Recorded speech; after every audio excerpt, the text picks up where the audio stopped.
Pada hari Baskara Aditama muncul, ia membawa selingkuhannya dan putra mereka ke hunian yang pernah menjadi impian mereka bersama. Amira Larasati tidak menangis, juga tidak menuntut penjelasan. Ia hanya meletakkan surat gugatan cerai dan salinan sertifikat apartemen di atas meja makan.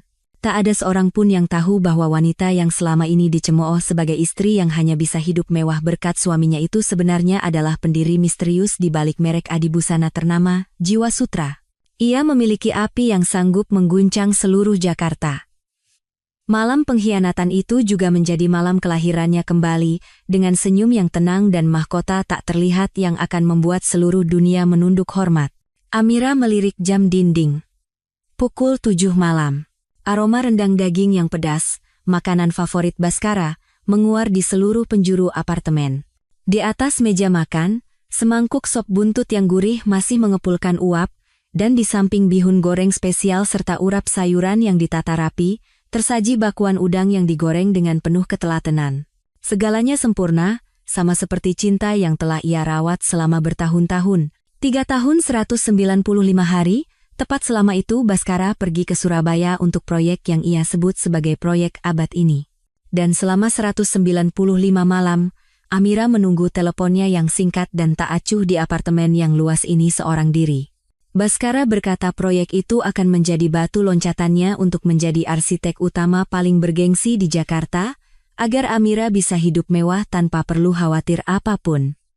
Amira mempercayai kata-katanya. Seperti ia yang selalu mempercayai cinta Baskara sejak masa kuliah, Amira bangkit dan berjalan menuju jendela besar di ruang keluarga.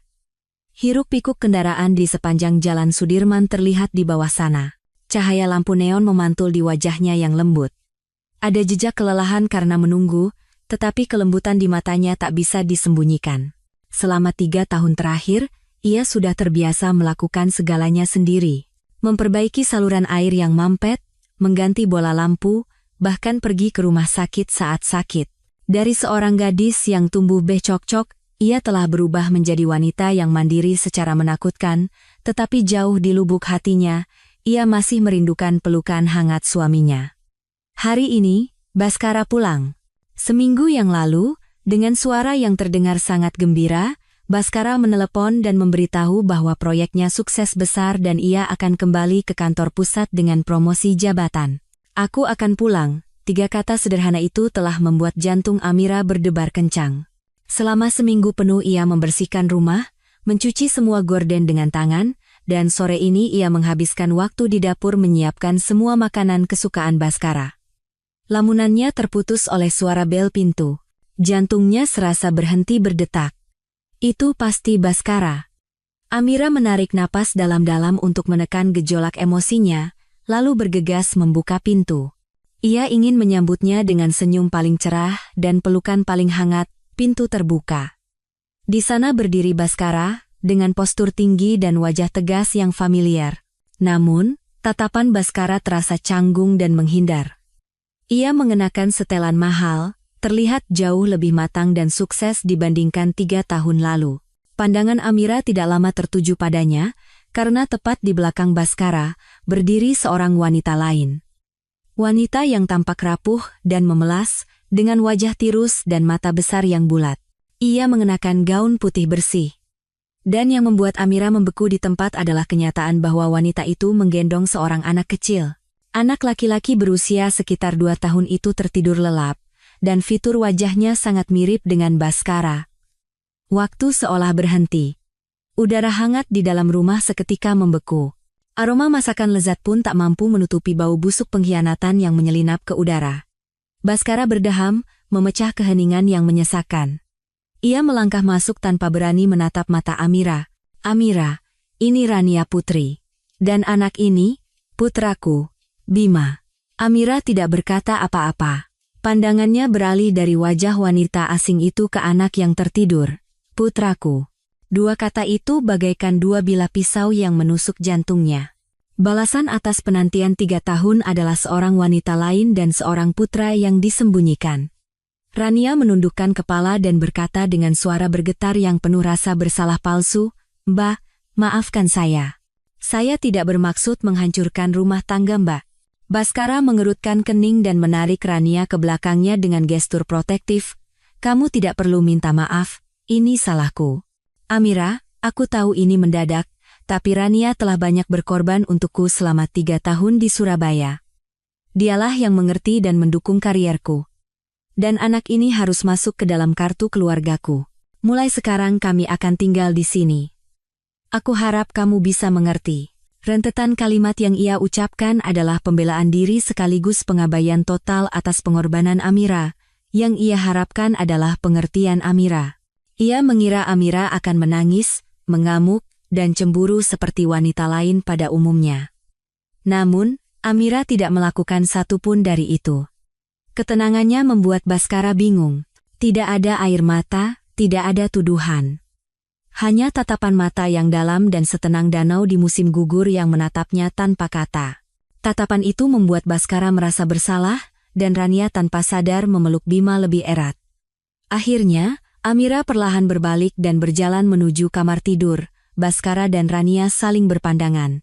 Ada kilatan kemenangan bercampur cemooh di mata mereka. Mereka percaya Amira telah menerima nasibnya. Seorang ibu rumah tangga biasa tanpa pekerjaan tidak punya pilihan lain selain bertahan, tapi mereka salah. Beberapa menit kemudian, Amira keluar. Di tangannya bukanlah pisau atau koper, melainkan sebuah map dokumen berwarna biru. Ia berjalan ke meja ruang keluarga dan meletakkannya dengan lembut. Suaranya yang jernih dan dingin bergema dalam keheningan. Ini surat gugatan cerai. Aku sudah menandatanganinya. Ia mengangkat kepala, menatap lurus ke wajah Baskara yang terperangah, lalu mengucapkan kalimat terakhirnya dengan jelas, tanda tangani, dan keluar dari rumahku. Ruang keluarga senyap, Baskara menatap map di atas meja dengan pandangan kosong, lalu beralih ke wajah tanpa ekspresi Amira, seolah memastikan ia tidak salah dengar. Keluar dari rumahku, keterkejutan awalnya dengan cepat berubah menjadi amarah. Ia merasa harga dirinya sebagai seorang pria telah diinjak-injak. Amira, kamu bercanda, teriaknya dengan nada bercampur amarah dan cemoohan. Siapa kamu, mengusirku? Lihat dirimu. 3 tahun ini kamu tidak melakukan apa-apa selain bersantai di rumah. Dari tusuk gigi sampai sofa di rumah ini, semua kemewahan ini adalah hasil kerja kerasku. Cerai? Setelah cerai, kamu mau makan apa? Kata-katanya menghantam ingatan Amira, membangkitkan kembali adegan-adegan masa lalu. Di bawah pohon trembesi di kampus, Baskara muda yang mengenakan kemeja putih memegang tangannya dan berkata dengan mata berbinar, Amira, suatu hari nanti aku akan menjadi arsitek hebat. Aku akan membangunkanmu rumah terindah di dunia, dan kita akan membangun keluarga yang bahagia. Saat itu, Amira adalah bintang di jurusan desain busana. Karyanya membuat para dosen berdecak kagum dan masa depannya tampak cerah. Bahkan sebelum lulus, perusahaan-perusahaan besar sudah berebut untuk merekrutnya. Namun, karena janji Baskara, karena cintanya pada Baskara, ia melepaskan segalanya. Ia menolak tawaran-tawaran manis itu dan mundur selangkah, menjadi pendukung setia agar Baskara bisa fokus pada kariernya. Ia percaya pengorbanannya sepadan. Pada hari Baskara mendapat penugasan ke Surabaya, ia memeluk Amira erat dan berjanji, tunggu aku 3 tahun saja, hanya 3 tahun. Saat aku kembali, aku akan menebus semuanya. Di tahun pertama, Baskara menelepon setiap hari, mengeluhkan kesulitan dan tekanan di kota baru. Amira dengan sabar mendengarkan, menghibur, dan memberinya semangat. Di tahun kedua, telepon berkurang menjadi beberapa kali seminggu. Katanya ia terlalu sibuk, rapat berlangsung hingga dini hari, dan ia tak ingin membangunkan Amira. Sebagai gantinya, ia mulai mengirimkan hadiah-hadiah mahal. Tas bermerek, perhiasan berlian. Tapi Amira tak pernah memakainya. Yang ia butuhkan bukanlah benda mati, melainkan perhatian Baskara. Di tahun ketiga, telepon bisa dihitung dengan jari, dan setiap kali hanya berisi beberapa pertanyaan basa-basi. Suaranya terdengar semakin jauh. Intuisi seorang wanita mengatakan ada sesuatu yang salah. Ia mencoba menipu dirinya sendiri bahwa Baskara hanya terlalu fokus pada pekerjaan, tetapi di lubuk hatinya, keretakan itu mulai muncul. Ia telah membayangkan skenario terburuk, dan surat gugatan cerai itu adalah persiapannya untuk hari ini. Hanya saja, ia tidak menyangka hari itu akan datang dengan cara yang begitu kejam dan tak tahu malu. Banjir kenangan itu berhenti. Amira kembali ke dunia nyata, menatap pria di hadapannya yang pernah ia cintai dengan segenap hati. Tak ada lagi rasa sakit di matanya, hanya ironi tipis yang tersisa. Ia tidak ingin berdebat dengannya soal uang. Kata-kata sudah tidak ada artinya sekarang. Tanpa bicara, ia berjalan menuju sebuah lemari kayu di sudut ruang keluarga. Ia membuka laci dan mengeluarkan map dokumen lain yang terbungkus plastik. Ia kembali dan meletakkannya di atas surat gugatan cerai. "Kamu benar," katanya dengan suara yang masih tenang. "Semua yang ada di rumah ini dibeli dengan uang. Tapi bukan uangmu." Baskara mengerutkan kening dengan ekspresi bingung. "Omong kosong apa ini?" Amira tidak menjawab. Ia hanya mendorong map itu ke arah Baskara dengan jari-jarinya yang panjang dan lentik.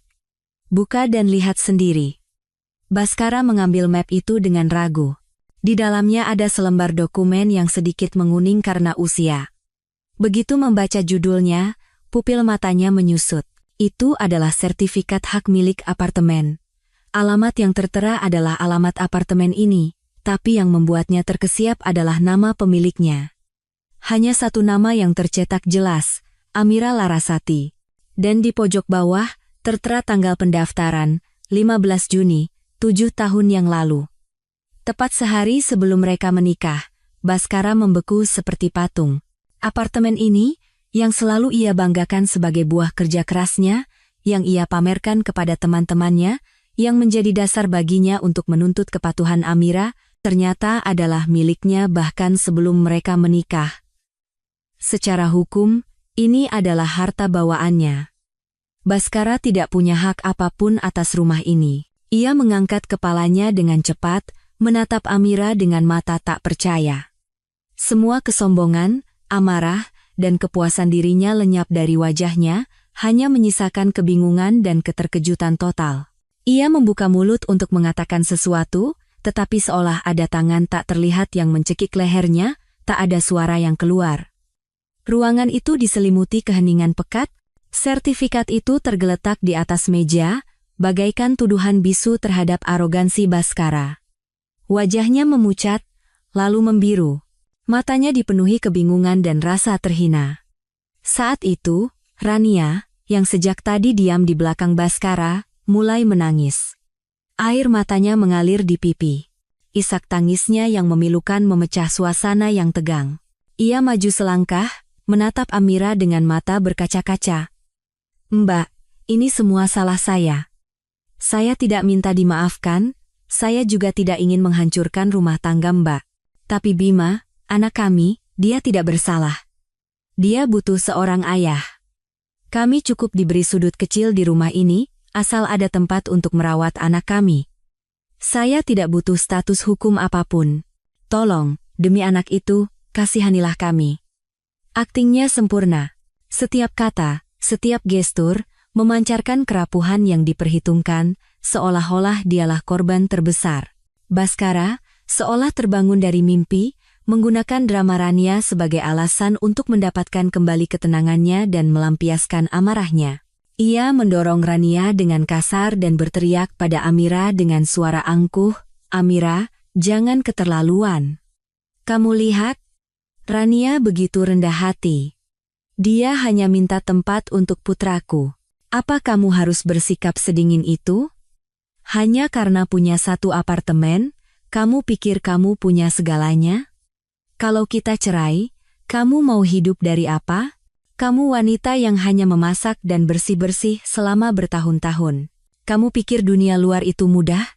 Tanpa dukungan finansial dariku, kamu bahkan akan kesulitan untuk makan 3 kali sehari." Harga dirinya yang terluka membuat kata-katanya semakin tajam. Ia benar-benar melupakan tahun-tahun pernikahan mereka. Yang tersisa, hanyalah penghinaan terhadap wanita yang ia yakini telah ia nafkahi. Amira tidak marah. Ia hanya merasa geli. Perlahan, ia mengangkat kepalanya. Tatapannya yang setajam pisau menyapu wajah Baskara yang marah, lalu berhenti pada Rania yang berpura-pura menjadi santa. Tanpa berkata apa-apa, Ia berbalik dan berjalan menuju kamar tidur yang pernah mereka pakai bersama. Baskara mengira Amira masuk untuk menangis karena tersakiti oleh kata-katanya. Senyum dingin tersungging di bibirnya. Tapi sekali lagi, ia salah. Amira membuka lemari pakaian besar dan menunjuk ke sisi kiri, tempat beberapa helai pakaiannya tergantung. Semuanya berwarna netral, desainnya sederhana, bahannya biasa saja, bahkan beberapa sudah usang. Total harga semua pakaian itu mungkin tidak cukup untuk membayar sekali makan malam Baskara di restoran mewah. Kemudian, ia membuka pintu sebelah kanan dengan lebar. Dunia yang sama sekali berbeda muncul. Puluhan setelan jas mahal, kemeja yang disetrika sempurna, dasi sutra yang diatur rapi berdasarkan warna. Di bawahnya, berkilauan sepatu kulit dan sebuah kotak berisi beberapa jam tangan edisi terbatas. Seluruh isi lemari Baskara berbau uang dan kemewahan. Amira berbalik, menatap lurus ke matanya. Suaranya tidak tinggi, tetapi setiap kata seolah memalu dadanya. Mas Baskara, selama 3 tahun ini, selain uang belanja bulanan yang kamu kirim, aku tidak pernah memakai sepeser pun uangmu untuk diriku sendiri. Apa ada pakaianku yang terlihat mahal? Tapi kamu, setelan-setelan ini, jam tangan ini, apa benar kamu membelinya dengan uangmu? Aku tidak punya hak untuk bertanya, tapi apa hakmu bicara soal finansial padaku? Kata-katanya membuatnya tak bisa menjawab. Wajahnya memerah karena marah dan malu. Memang benar. Ia selalu mengirimkan jumlah yang pas-pasan, hanya cukup untuk membayar tagihan dan kebutuhan pokok. Sementara itu, ia menghabiskan banyak uang untuk barang-barang mewah demi membangun citra arsitek sukses. Ia tidak pernah berpikir Amira akan menyadarinya. Tepat pada saat itu, teleponnya berdering. Ia menyambarnya seolah itu adalah tali penyelamat. Ibunya. Begitu telepon diangkat, suara tajam seorang wanita terdengar. Baskara, ibu dengar kamu sudah pulang? Apa benar si Amira itu menyusahkanmu? Nak, wajar saja laki-laki berbuat begitu di luar. Sebagai istri, dia harusnya lebih pengertian demi kebaikan bersama. Sampaikan padanya, kalau dia bersikap baik, keluarga kita tidak akan memperlakukannya dengan buruk. Lagi pula, anak itu kan cucu ibu juga. Sebelum Baskara sempat menjawab, Amira merebut telepon dari tangannya. Ia menempelkan gagang telepon ke telinganya. Suaranya sedingin es. Ibu, jangan khawatir. Putra dan cucu kesayangan ibu, saya tidak butuh keduanya. Urusan kami biar kami yang selesaikan, jadi tolong jangan ikut campur. Setelah berkata begitu, ia langsung menutup telepon dengan kasar tanpa menunggu jawaban. Ia melemparkan telepon itu ke arah Baskara. Tak ada lagi sedikit pun cinta yang tersisa di matanya. Udara di apartemen menjadi berat dan menyesakan. Telepon dari ibu mertuanya adalah tetes terakhir yang menghabiskan kesabaran Amira. Ia tidak ingin membuang waktu sedetik pun lagi di tempat ini bersama orang-orang ini. Ia mengeluarkan ponselnya dan menekan nomor yang familiar, kantor hukum Cakra, rekan, dengan Kartika Dewi. Mbak Tika, ini saya, Amira. Dengan nada tenang namun tak terbantahkan, Amira berbicara singkat. Kirimkan surat gugatan kepada Tuan Baskara Aditama, tolong proses semuanya secepat mungkin. Baik, Bu Amira, jawab suara di seberang telepon. Panggilan itu berakhir dengan cepat. Amira memasukkan ponselnya dan, tanpa melirik kedua orang yang membeku di ruang keluarga, ia langsung berjalan menuju kamar tidur. Terdengar suara koper dibuka dan laci ditutup, Baskara dan Rania saling pandang. Rania menarik lengan baju Baskara dengan cemas. Mas, kira-kira dia mau melakukan apa? Cuma akting, dengus Baskara, mencoba memulihkan kepercayaan dirinya. Apalagi yang bisa dia lakukan? Cuma menggertak. Aku tidak percaya dia benar-benar akan pergi. Kalau keluar dari sini, dia mau kemana? Rumah temannya? Rumah orang tuanya di kampung? Wanita yang sudah terbiasa hidup enak, setelah beberapa hari menderita, pasti akan kembali memohon-mohon. Bagi Rania, itu terdengar masuk akal. Tatapannya ke arah kamar tidur dipenuhi kilatan kegembiraan dan cemoohan. Benar. Seorang ibu rumah tangga tanpa uang dan kekuasaan, berapa lama ia bisa mempertahankan topeng sok kuat itu? Tak lama kemudian, Amira keluar dari kamar tidur sambil menarik sebuah koper kecil. Koper kabin 20 inci terlihat sangat ringan. Ia sudah berganti pakaian.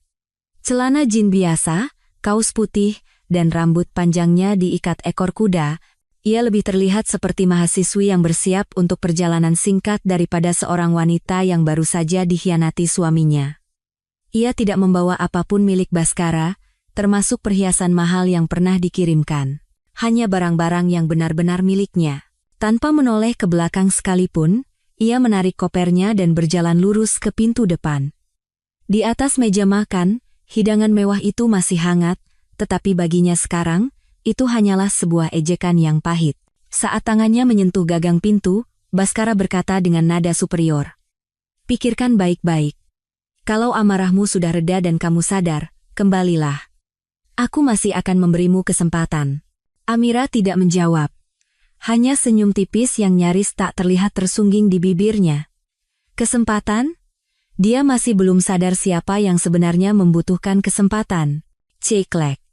Pintu tertutup, memisahkan dua dunia.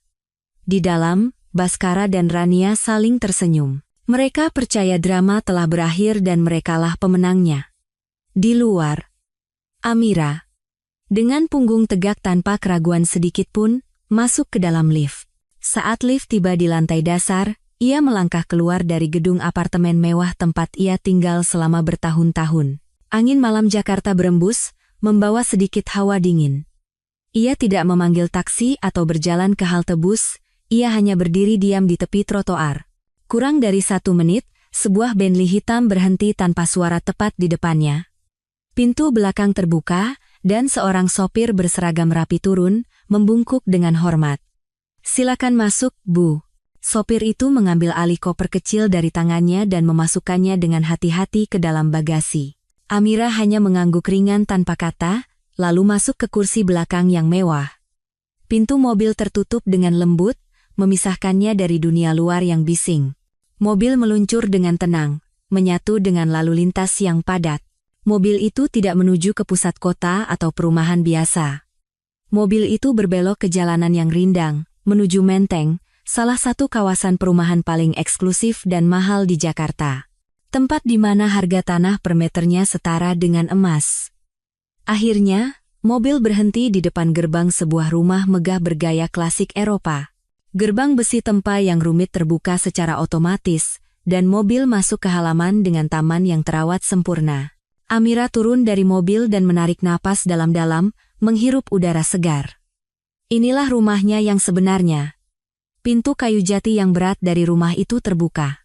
Seorang kepala pelayan wanita paruh baya sudah menunggunya. Selamat datang kembali, Bu Amira, sapanya dengan senyum ramah. Ini bukan hanya rumah Amira. Ini adalah studionya, tempat karya seni tak ternilai lahir. Ini adalah tempat persembunyian rahasia dari Jiwa Sutra, nama yang mengguncang dunia mode dan seni. 3 hari setelah Amira pergi, Bhaskara menerima surat tercatat dari pengadilan. Ia merobek amplop itu dengan kasar dan membaca surat panggilan serta gugatan cerai resmi dari pengacara. Senyum sinis tersungging di bibirnya. Ia pikir Amira hanya marah, dan setelah beberapa hari menderita akan kembali dengan sendirinya. Ia tidak menyangka Amira akan seserius ini sampai menyewa pengacara. Terus kenapa, pikirnya. Bagaimana mungkin seorang ibu rumah tangga tanpa penghasilan selama bertahun-tahun bisa melawannya? Paling-paling, ia akan memberinya sedikit uang pesangon sebagai sedekah dan menyelesaikan masalah ini dengan cepat. Dengan sikap superior ini, Bhaskara menelepon pengacara bernama Gatot, yang katanya spesialis perceraian. Ia dengan percaya diri memberitahukan akan menghadiri sidang mediasi pertama untuk melihat trik apa yang akan dimainkan mantan istrinya. Kantor Hukum Cakra, rekan berada di lantai 35 sebuah gedung pencakar langit di kawasan SCBD. Jendela kaca berkilauan dan interior minimalis namun mewah memancarkan aura profesionalisme dan kelas atas. Bhaskara dan pengacaranya masuk. Kemewahan kantor itu semakin memperkuat keyakinannya bahwa Amira hanya meminjam uang untuk pamer. Di ruang rapat, seorang wanita berusia akhir 30-an sudah menunggu mereka. Ia mengenakan setelan abu-abu yang dijahit sempurna, rambutnya disanggul rapi, riasannya tipis, tetapi tatapannya luar biasa tajam. Dialah Kartika Dewi, pengacara Amira, Kartika mengangguk sopan dan mempersilakan mereka duduk tanpa banyak bicara. Pengacara Gatot yang membuka pembicaraan dengan nada sedikit angkuh. Mbak Kartika, kami sudah menerima gugatan dari Ibu Amira Larasati. Klien saya, Tuan Baskara Aditama, adalah orang yang sangat menghargai hubungan baik dan tidak ingin masalah ini menjadi rumit. Mengenai pembagian harta, seperti yang kita semua tahu, Ibu Amira tidak bekerja selama beberapa tahun, dan semua biaya hidupnya bergantung pada Tuan Baskara. Mempertimbangkan masa pernikahan, Tuan Baskara setuju untuk memberikan uang pesangon yang cukup agar Ibu Amira bisa menyewa tempat tinggal dan mencari pekerjaan baru. Kartika mendengarkan dalam diam, jari-jari panjangnya mengetuk-ngetuk meja dengan ringan. Setelah pengacara Gatot selesai bicara, ia berkata dengan tenang, Pak Gatot, sepertinya ada kesalahpahaman. Klien saya, Ibu Amira, tidak menuntut uang pesangon sepeser pun dari Tuan Baskara. Gatot dan Baskara saling pandang dengan ekspresi terkejut bercampur cemoohan. Tidak menuntut pesangon? Apa dia mau pergi dengan tangan kosong? Kartika melanjutkan dengan suara tegas. Tuntutan kami sangat sederhana. Pertama, perceraian segera berdasarkan bukti perselingkuhan Tuan Baskara yang jelas. Ia mendorong sebuah map berisi foto-foto ke arah mereka. Di dalam foto, Baskara dan Rania tampak mesra di Surabaya. Bahkan ada foto mereka keluar masuk kompleks apartemen mewah bersama Bima. Wajah Baskara sedikit menegang. Ia tidak menyangka Amira memiliki bukti seperti ini. Kedua, lanjut Kartika, mengenai harta, apartemen di Jakarta Selatan adalah harta bawaan klien saya yang diperoleh sebelum menikah, jadi itu tidak bisa diganggu-gugat.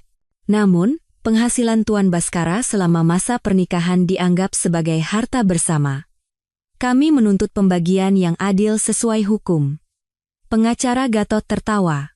Mbak Kartika, Anda tidak sedang bercanda, kan? Benar bahwa penghasilan Tuan Baskara adalah harta bersama, tetapi Ibu Amira juga hidup dari uang itu selama bertahun-tahun. Kalaupun dibagi dua, tidak akan banyak yang tersisa untuknya. Ibu Amira harus lebih realistis.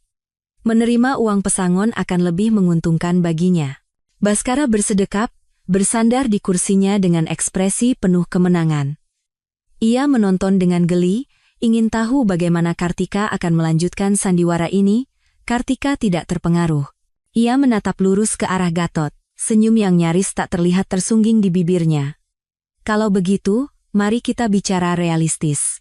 Ia membungkuk, membuka tas kerja di sampingnya, dan mengeluarkan tumpukan dokumen lain yang jauh lebih tebal dari map foto tadi. Ia meletakkannya dengan lembut di atas meja dan mendorongnya ke arah Baskara.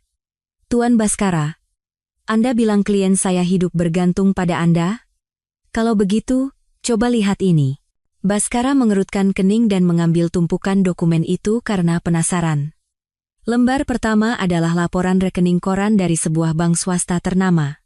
Matanya dengan cepat memindai angka-angka, lalu berhenti di bagian saldo.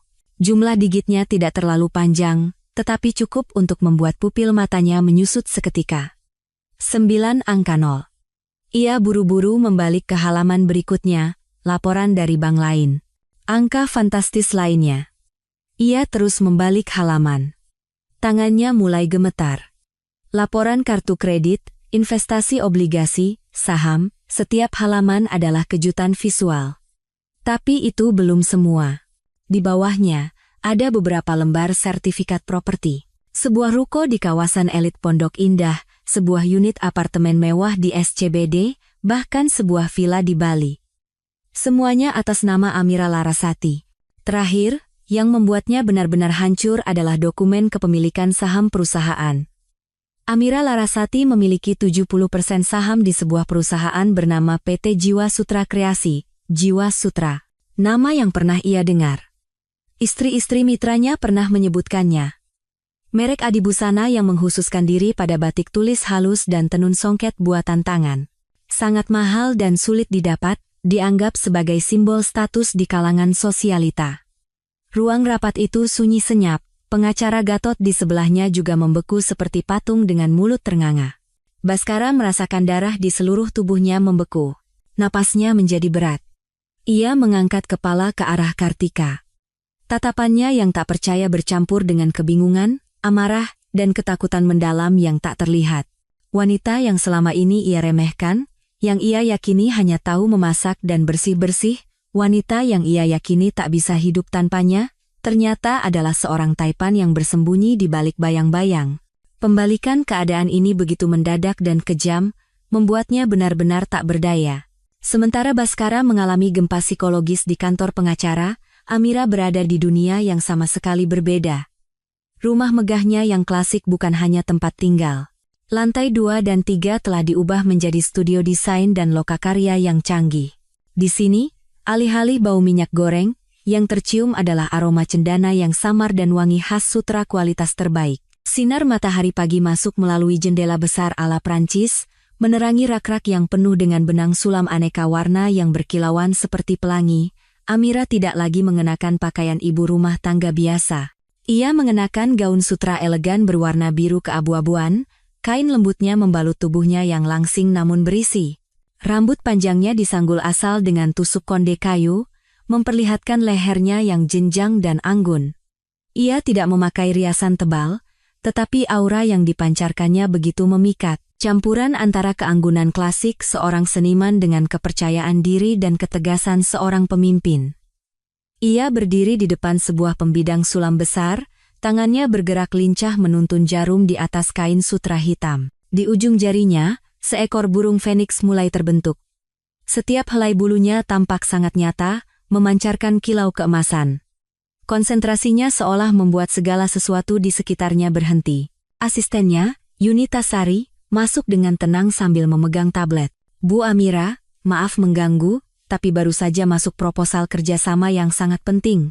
Yunita tidak berani memanggilnya bos atau manajer. Semua orang di sini memanggilnya Bu Amira dengan penuh hormat. Panggilan yang akrab namun tetap menjaga jarak hormat yang pantas. Amira tidak menghentikan tangannya, tetapi pandangannya tetap tertuju pada karyanya. Dari mana? Wijaya Group.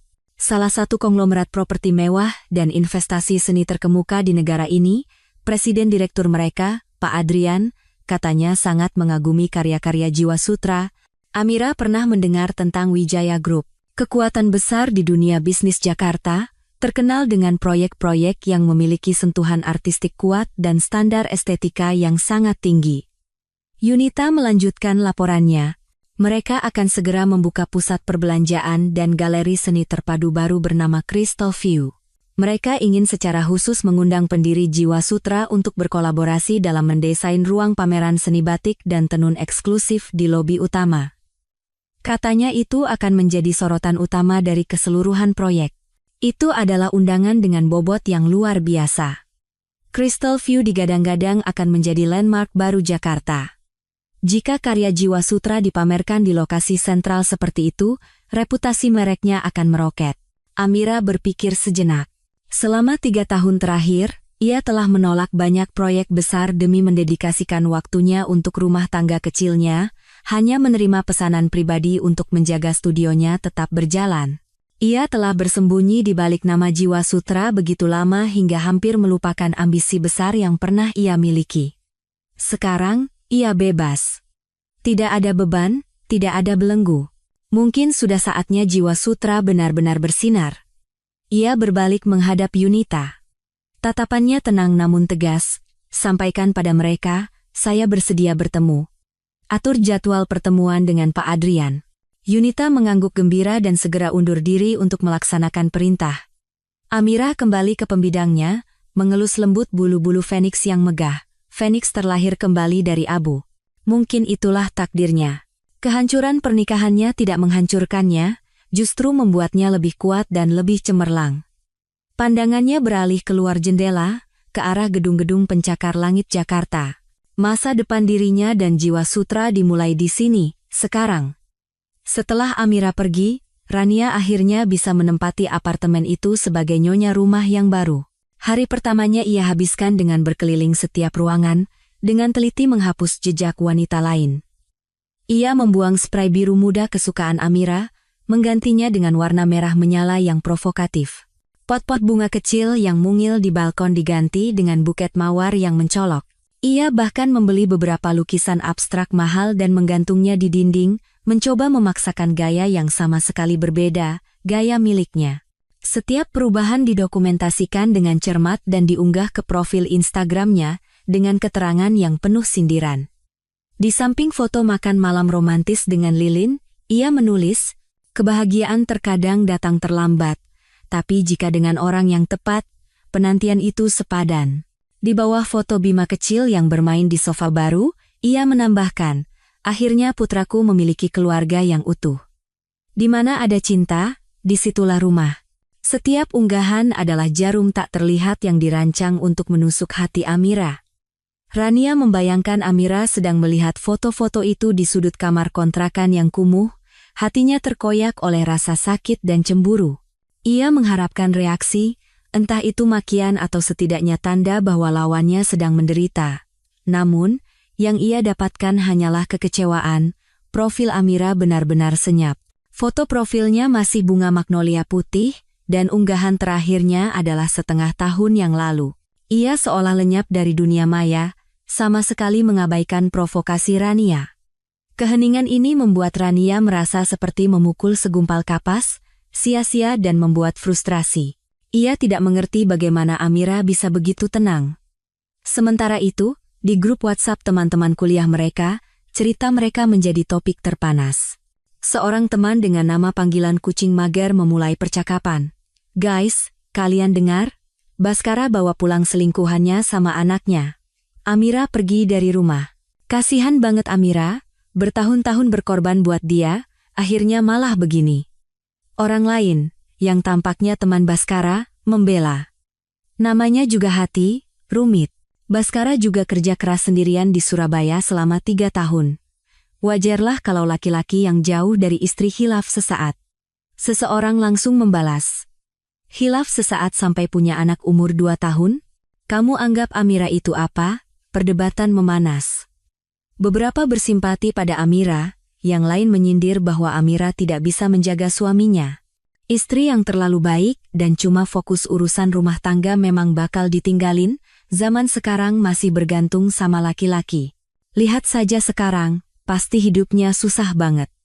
Rania membaca setiap komentar. Ia merasa puas ketika orang-orang menjelek-jelekan Amira, tetapi marah karena banyak yang masih membelanya.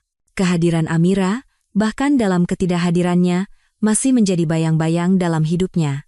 Ia mendekati Baskara yang duduk di sofa dengan kening berkerut dan berkata dengan suara manja, "Sayang, coba telepon dan bicara baik-baik sama dia, aku nggak tenang dengan diamnya dia." Namun, Baskara, yang baru saja kembali dari kantor pengacara, sedang dalam suasana hati terburuk. Ia menepis tangan Rania dengan kasar. "Nggak tenang apanya? Dia cuma sok jadi korban. Berhenti pikirin dia."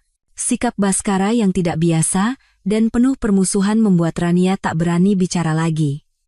Ia terpaksa menelan rasa frustrasinya. Ia tidak tahu bahwa di kepala Baskara, keberadaan dirinya dan Bima sudah tidak lagi penting. Pikirannya sepenuhnya tersita oleh kekayaan rahasia Amira yang sangat besar. Bagi Rania, keheningan Amira adalah penghinaan. Ia tidak menyadari bahwa itu adalah senjata paling ampuh. Ketika seseorang sudah tidak lagi dianggap penting, semua provokasi menjadi sia-sia. Baskara meninggalkan gedung di Jalan Sudirman dalam keadaan benar-benar kacau. Angka-angka di laporan rekening, alamat-alamat properti mewah, dan 3 kata jiwa sutra terus menari-nari di kepalanya, menciptakan labirin tanpa jalan keluar. Setibanya di apartemen, ia mengurung diri di ruang kerja, mengabaikan ketukan cemas Rania di pintu. Reaksi pertamanya bukanlah penyesalan, melainkan amarah membabi buta. Penipu.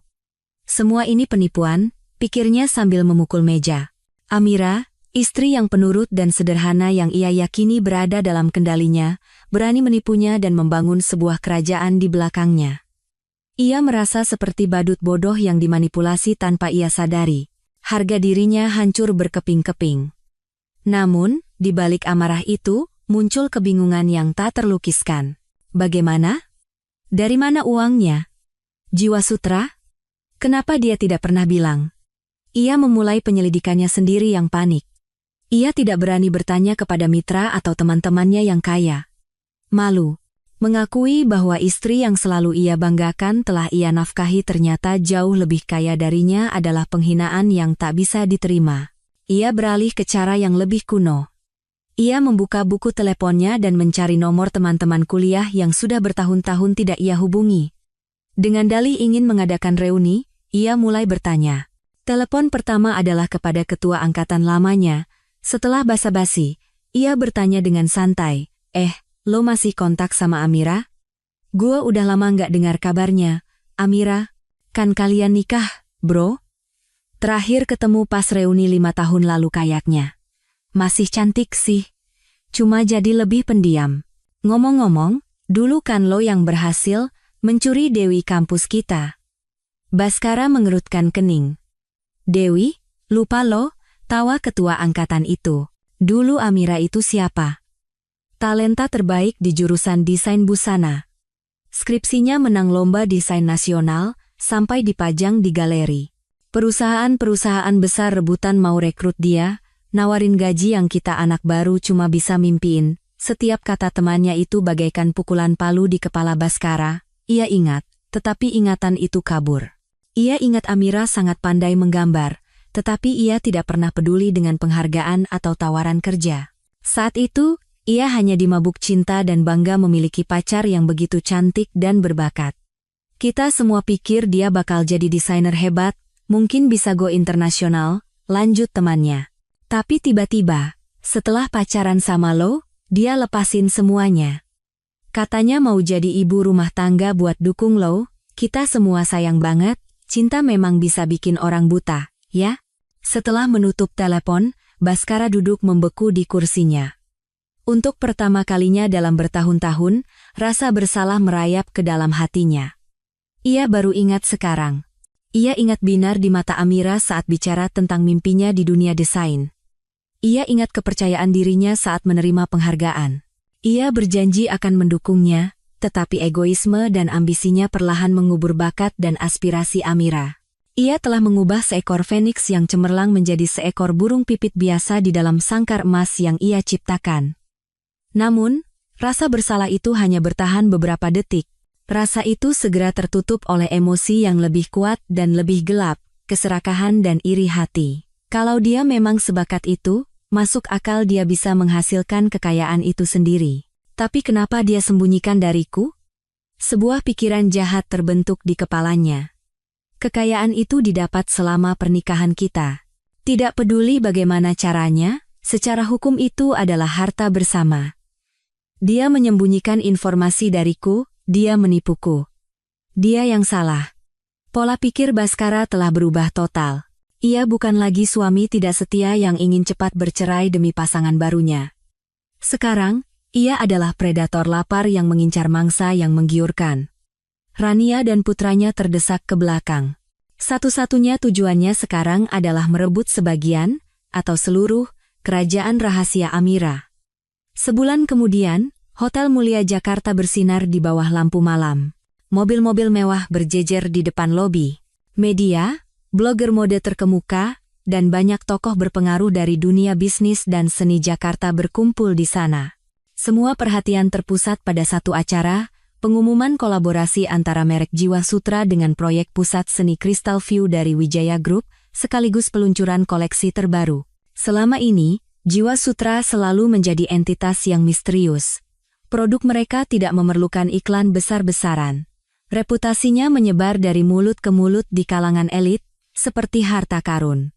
Yang diketahui hanyalah pendirinya adalah seorang maestro batik dan tenun, tetapi tidak ada yang tahu wajah atau identitas aslinya. Fakta bahwa Jiwa Sutra untuk pertama kalinya berkolaborasi dengan perusahaan besar dan mengadakan konferensi pers publik menciptakan gempa di industri ini. Di apartemen lamanya, Baskara duduk di sofa dengan wajah muram. Rania sedang berjuang menenangkan Bima kecil yang tidak berhenti menangis. Suasana di rumah itu tegang. Perceraian mereka tidak berjalan secepat yang dibayangkan Baskara. Pengacara Amira, Kartika Dewi, tanpa ampun, menyajikan bukti dan argumen yang membuat pihaknya benar-benar terpojok. Penyelidikannya tentang kekayaan Amira juga menemui jalan buntu. Semuanya terlindungi dengan sempurna. Dengan frustrasi, Ia menyalakan televisi dan mulai mengganti-ganti saluran. Tiba-tiba, ia berhenti di sebuah saluran berita bisnis yang sedang menyiarkan langsung sebuah acara mode. Judul berita di layar menarik perhatiannya, Jiwa Sutra, Wijaya Group luncurkan koleksi kebangkitan Phoenix, Jiwa Sutra. 3 kata itu seperti jarum yang menusuk sarafnya yang paling sensitif. Ia menatap layar dengan tajam. Panggungnya megah, pencahayaannya magis. Para model berjalan di atas catwalk mengenakan busana memukau yang dihiasi sulaman tangan dan batik tulis yang luar biasa rumit.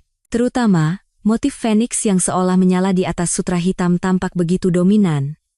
Ia menyadari itu bukan sekadar pakaian, itu adalah karya seni. Peragaan busana berakhir dengan tepuk tangan meriah. Pembawa acara naik ke panggung dengan suara penuh semangat. Dan sekarang, bapak-bapak dan ibu-ibu, inilah saat yang kita tunggu-tunggu malam ini. Untuk pertama kalinya tampil di hadapan publik, mari kita sambut pendiri dan jiwa dari merek Jiwa Sutra, Ibu Amira Larasati. Semua kamera mengarah ke sisi panggung. Lampu sorot terpusat di satu titik. Jantung Baskara mulai berdebar aneh. Ia juga penasaran. Siapa sebenarnya di balik nama misterius itu? Sosok langsing muncul dari kegelapan. Saat lampu menyorotnya, seluruh penonton menahan napas. Wanita itu mengenakan gaun sutra berwarna putih gading dengan sulaman dahan bunga magnolia, memancarkan aura yang anggun dan halus. Rambutnya disanggul tinggi, memperlihatkan wajah yang lembut dan tenang, namun memancarkan aura yang luar biasa. Ia tidak tersenyum lebar, hanya mengangguk ringan kepada penonton, tetapi matanya bersinar penuh percaya diri dan kebanggaan. Baskara membeku di tempat. Gelas yang dipegangnya jatuh dari tangannya, pecah berkeping-keping di lantai. Suara nyaring itu pun tak mampu membangunkannya dari keterkejutan. Rania menoleh kaget, dan sebelum sempat memarahinya, ia terdiam melihat layar televisi. Wanita yang berdiri di puncak ketenaran, menerima pujian dan tepuk tangan. Wanita yang dipuji sebagai seorang jenius desain adalah Amira. Bukan istri sederhana dan lemah yang selalu mereka remehkan. Dia adalah Jiwa Sutra. Pada saat itu, seorang pria yang gagah dan tampan naik ke panggung. Ia mengenakan setelan yang dijahit sempurna, memancarkan aura bangsawan dan percaya diri. Itu adalah Adrian Wijaya, Presiden Direktur Wijaya Group. Ia berdiri di samping Amira, menatapnya dengan pandangan penuh hormat dan kekaguman. Mereka berdiri berdampingan, seorang seniman berbakat dan seorang raksasa bisnis. Anehnya, mereka terlihat sangat serasi. Pemandangan itu, yang dilihat melalui layar televisi, bagaikan pisau paling tajam, mencabik-cabik sisa-sisa harga diri Baskara.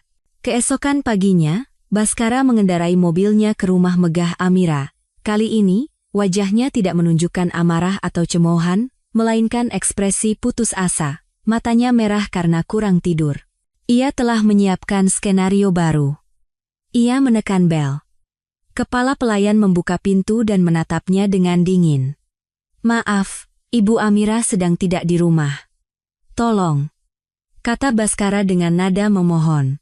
"Sampaikan pada Mbak Amira, saya datang untuk meminta maaf atas kesalahan saya. Saya akan menunggu di sini sampai bisa bertemu dengannya." Dan ia benar-benar menunggu, berdiri di depan gerbang di bawah sinar matahari pagi yang mulai terasa panas. Ia percaya, sedingin apapun Amira, ia tidak akan tega membiarkan mantan suaminya terlantar di jalan. Ia meremehkan Amira.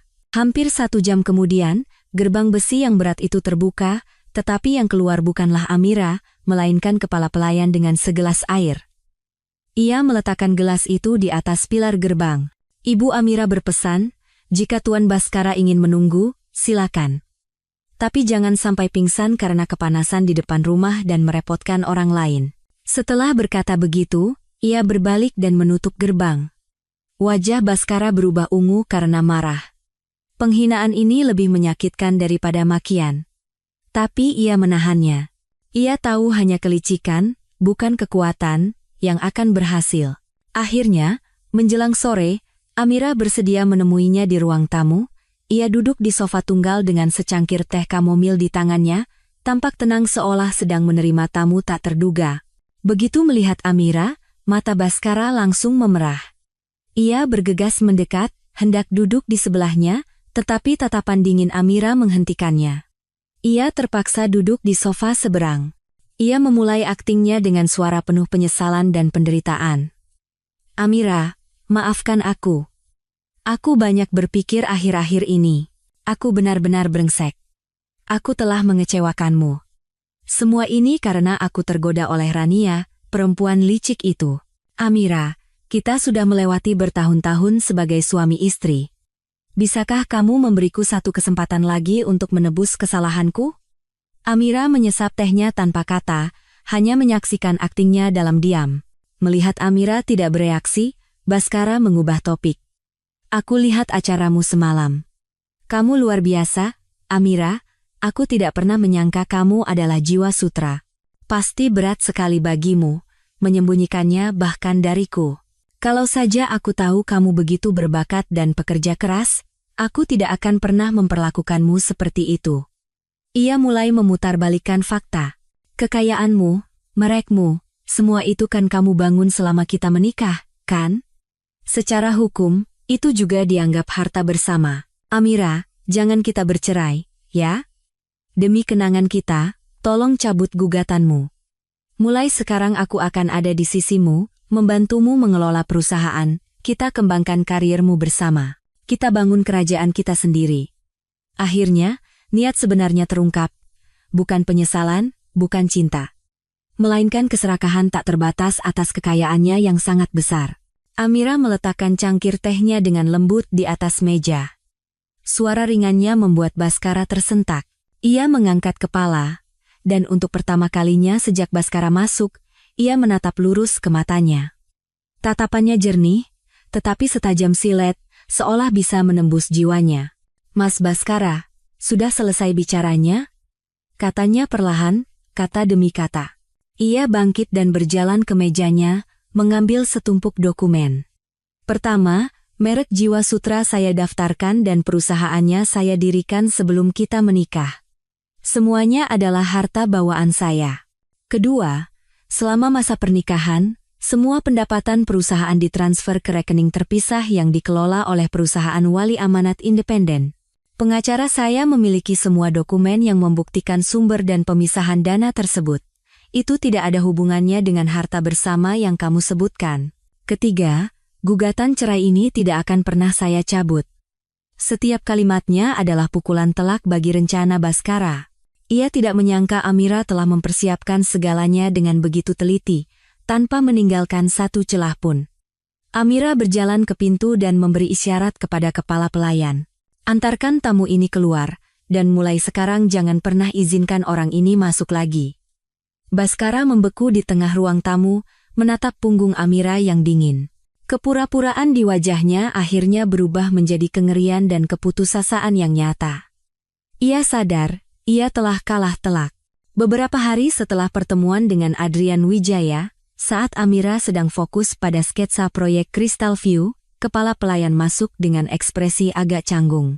Bu Amira, ibunda dari Tuan Baskara ada di depan, ingin bertemu. Amira berhenti sejenak, tetapi ujung pensilnya tidak goyah. Ia sudah menduga hari ini akan datang. Mengenal karakter mantan ibu mertuanya, setelah identitasnya sebagai jiwa sutra terungkap, tidak mungkin wanita itu akan diam saja. Ia meletakkan pensilnya. Persilakan masuk, katanya dengan tenang. Kepala pelayan sedikit terkejut, tetapi patuh. Amira ingin menyelesaikan semuanya sekali dan untuk selamanya.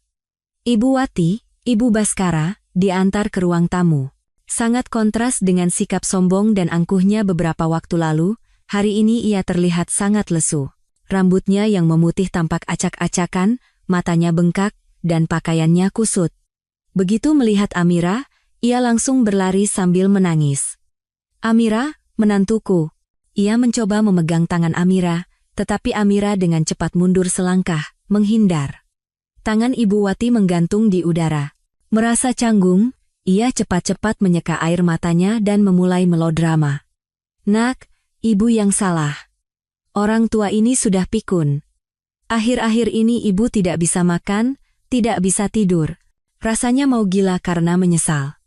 Ibu datang untuk minta maaf padamu. Amira duduk dengan tenang di sofa, memberi isyarat agar wanita itu duduk di kursi seberang, menjaga jarak aman. Ia tidak berkata apa-apa, hanya menunggu untuk melihat sejauh mana sandiwaranya akan berlanjut. Melihat Amira tidak bereaksi, Ibu Wati meningkatkan intensitas dramanya. Ia mulai menyalahkan segalanya pada Rania, semua ini karena perempuan licik itu. Dia yang menggoda Baskara kami. Anakku itu aslinya anak baik, dia cinta sama istrinya. Perempuan jalang itu yang menjebaknya pakai anak, biar bisa mengikatnya. Makanya dia berbuat salah padamu, nak, kamulah menantu terbaik yang pernah keluarga kami miliki. Cantik, baik, dan ternyata berbakat sekali. Ibu sudah jahat padamu, anak ibu juga sudah jahat padamu. Ia menangis terseduh-seduh, lalu beralih ke permohonan. Amira, demi ibu yang sudah tua ini, demi kenangan kita bersama, tolong maafkan dia sekali ini saja.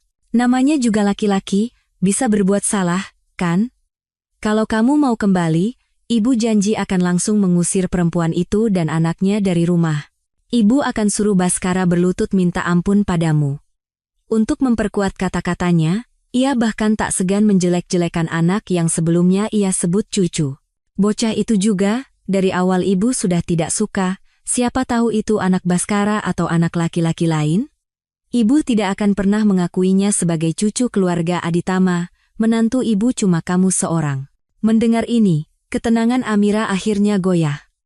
Bukan karena simpati, melainkan karena rasa jijik yang mendalam. Sifat tak tahu malu dan kemunafikan wanita itu melampaui imajinasinya. Ia mengangkat kepala, menatap lurus ke mata Ibu Wati yang penuh air mata palsu. Ibu, sudah selesai aktingnya? Katanya dengan suara sedingin es dan menjaga jarak. Kata ibu dalam konteks formal itu membuat senyum Ibu Wati membeku. Panggilan itu menandakan sebuah penghalang yang tak bisa dilewati. Amira melanjutkan tanpa emosi. Dulu, ibulah yang menelepon dan mengatakan saya harus mengerti putra dan cucu ibu demi kebaikan bersama. Sekarang ibu duduk di sini menghina mereka sebagai perempuan licik dan bocah. Apa ibu tidak merasa kata-kata ibu kontradiktif dan menggelikan? Wajah Ibu Wati memucat, tak mampu berkata-kata. Amira berdiri.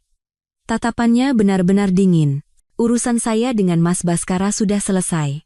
Gugatan cerai ini tidak akan pernah saya cabut, dan saya tidak punya niat sedikit pun untuk kembali ke keluarga Anda yang penuh perhitungan. Tolong, mulai sekarang jangan ganggu saya lagi. Ia berbalik ke arah kepala pelayan. Antarkan tamu ini keluar. Ibu Wati tertegun, tak percaya ia akan diusir dengan begitu memalukan. Ia mencoba memprotes, tetapi melihat tatapan Amira yang tegas dan dingin, kata-katanya tercekat di tenggorokan. Ia sadar, tidak ada jalan untuk kembali. Kepala pelayan mendekat. Dengan sopan namun tegas, ia berkata, "Mari, Bu, lewat sini." Ibu Wati bangkit dengan sempoyongan dan diantar ke pintu dengan perasaan terhina. Pintu rumah megah itu tertutup di belakangnya, seolah menjadi titik akhir bagi semua harapannya yang sia-sia. Sejak hari diusir dari rumah Amira, Baskara berubah menjadi orang lain. Kepercayaan diri dan arogansi seorang arsitek sukses lenyap, ia juga tidak lagi berminat memerankan suami yang penuh kasih atau ayah teladan. Ia menghabiskan sebagian besar waktunya mengurung diri di ruang kerja, dikelilingi tumpukan dokumen yang berantakan. Tapi itu bukan gambar arsitektur, melainkan informasi yang ia kumpulkan tentang merek Jiwasutra, tentang properti Amira, tentang pengacara Kartika Dewi. Semakin ia menyelidiki, semakin ia merasa putus asa. Semuanya dibangun seperti benteng yang tak tertembus, tanpa celah. Rasa tak berdaya berubah menjadi kejengkelan, dan ia mulai melampiaskan frustrasinya pada segala sesuatu di sekitarnya. Tangisan Bima kecil membuatnya terganggu, masakan Rania terasa memuakan. Apartemen yang pernah menjadi simbol kesuksesannya kini terasa seperti sangkar yang menyesakkan. Rania tentu saja menyadari perubahan itu. Kelembutan dan kasih sayang Baskara hilang, digantikan oleh kata-kata kasar dan sikap dingin. Ia merasa cemas. Mimpinya menjadi nyonya di keluarga kaya raya terasa semakin jauh. Ia tahu harus melakukan sesuatu untuk memperkuat posisinya. Malam itu, Setelah menidurkan Bima, Rania mengenakan pijamas sutra yang menggoda dan masuk ke ruang kerja membawa segelas anggur merah. Sayang, jangan kerja sampai larut malam. Nanti kamu sakit. Baskara bahkan tidak mengangkat kepala, hanya menggumam. Rania meletakkan gelas di atas meja dan memeluk lehernya dari belakang, berbisik, sayang, perceraianmu dengan perempuan itu kan sudah hampir selesai. Bagaimana kalau akhir pekan ini kita mulai cari-cari gedung untuk pernikahan kita? Ayahku juga sudah menanyakan, beliau ingin mengadakan pesta pernikahan yang megah untuk kita. Kata pernikahan bagaikan korek api yang menyulut gudang mesiu yang siap meledak di dalam diri Baskara. Ia menepis tangannya dengan kasar dan berdiri. Matanya merah. Pernikahan? Kamu gila? Bagaimana bisa kamu memikirkan pernikahan di saat seperti ini? Rania terkejut dan mundur, memasang ekspresi terluka. Kenapa tidak? Aku dan Bima juga butuh pengakuan resmi, kan? Atau kamu mau kita hidup tanpa status hukum selamanya? Baskara tertawa getir, tawa yang penuh cemoohan. Status? Yang ada di kepalamu hanya status? Kamu tahu apa yang sudah kita hilangkan? Kekayaan yang luar biasa. Kehidupan yang bisa kita nikmati seumur hidup. Semua ini gara-gara kamu. Kalau bukan karena kamu dan anak ini, masalahnya tidak akan sampai sejauh ini. Rania tertegun, matanya berkaca-kaca. Salahku? Baskara, bagaimana bisa kamu bilang begitu? Siapa yang dulu bersumpah cinta mati padaku di Surabaya? Siapa yang bilang sudah muak dengan istrinya yang membosankan? Sekarang kamu menyalahkan semuanya padaku? Pertengkaran itu meledak. Untuk pertama kalinya, mereka saling melemparkan semua frustrasi, perhitungan, dan egoisme mereka. Kalau saja aku tahu dia sekaya itu, apa aku gila mau meninggalkan dia demi kamu? Raung Baskara. Kamu pikir aku tidak tahu apa yang kamu pikirkan? Balas Rania berteriak. Kamu menyesal karena kehilangan angsa bertelur emas itu, kan? Kamu meremehkanku karena aku tidak bisa memberimu keuntungan sebesar dia. Baskara, kamu itu cuma materialistis. Prang. Baskara menyapu gelas anggur di atas meja. Gelas itu pecah berkeping-keping di lantai, anggur merahnya memercik seperti noda darah di karpet krem. Suasana di ruangan itu membeku. Mereka saling menatap dengan permusuhan, seperti dua orang asing.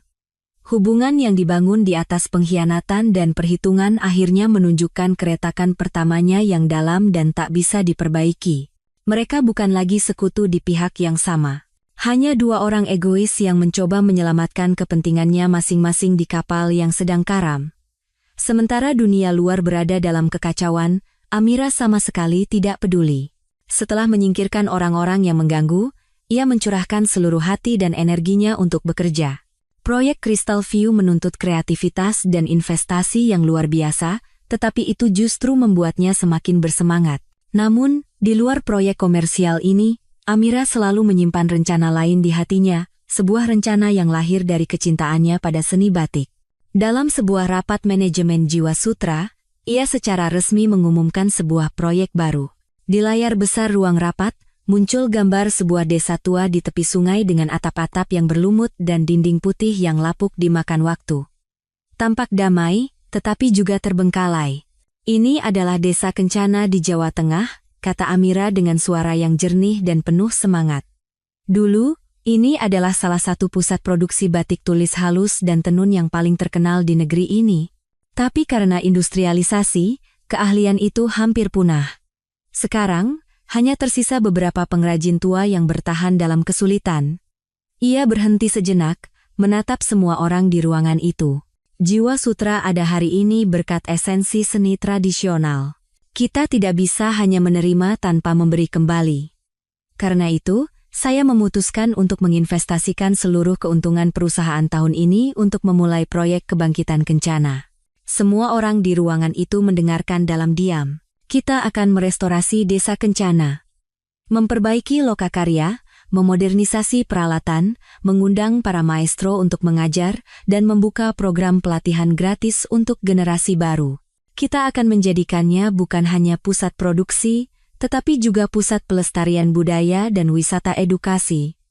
Kita akan mengembalikan seni batik dan tenun ke masa keemasannya. Rencana Amira bukanlah strategi bisnis, melainkan sebuah cita-cita yang tulus. Ia ingin menggunakan kekuatannya untuk melindungi nilai budaya yang hampir hilang. Informasi tentang proyek ini segera menyebar ke media.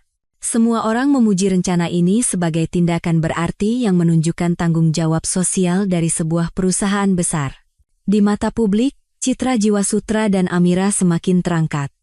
Amira tidak pernah tahu bahwa langkah tulusnya ini secara tidak sengaja akan menjadi pukulan telak bagi rencana keluarga Bhaskara dan Rania. Saat itu, di sebuah kantor perusahaan konstruksi, ayah Rania sedang memukul meja dengan marah. Sialan perempuan Amira itu. Di depannya, berdiri Bhaskara dengan wajah pucat.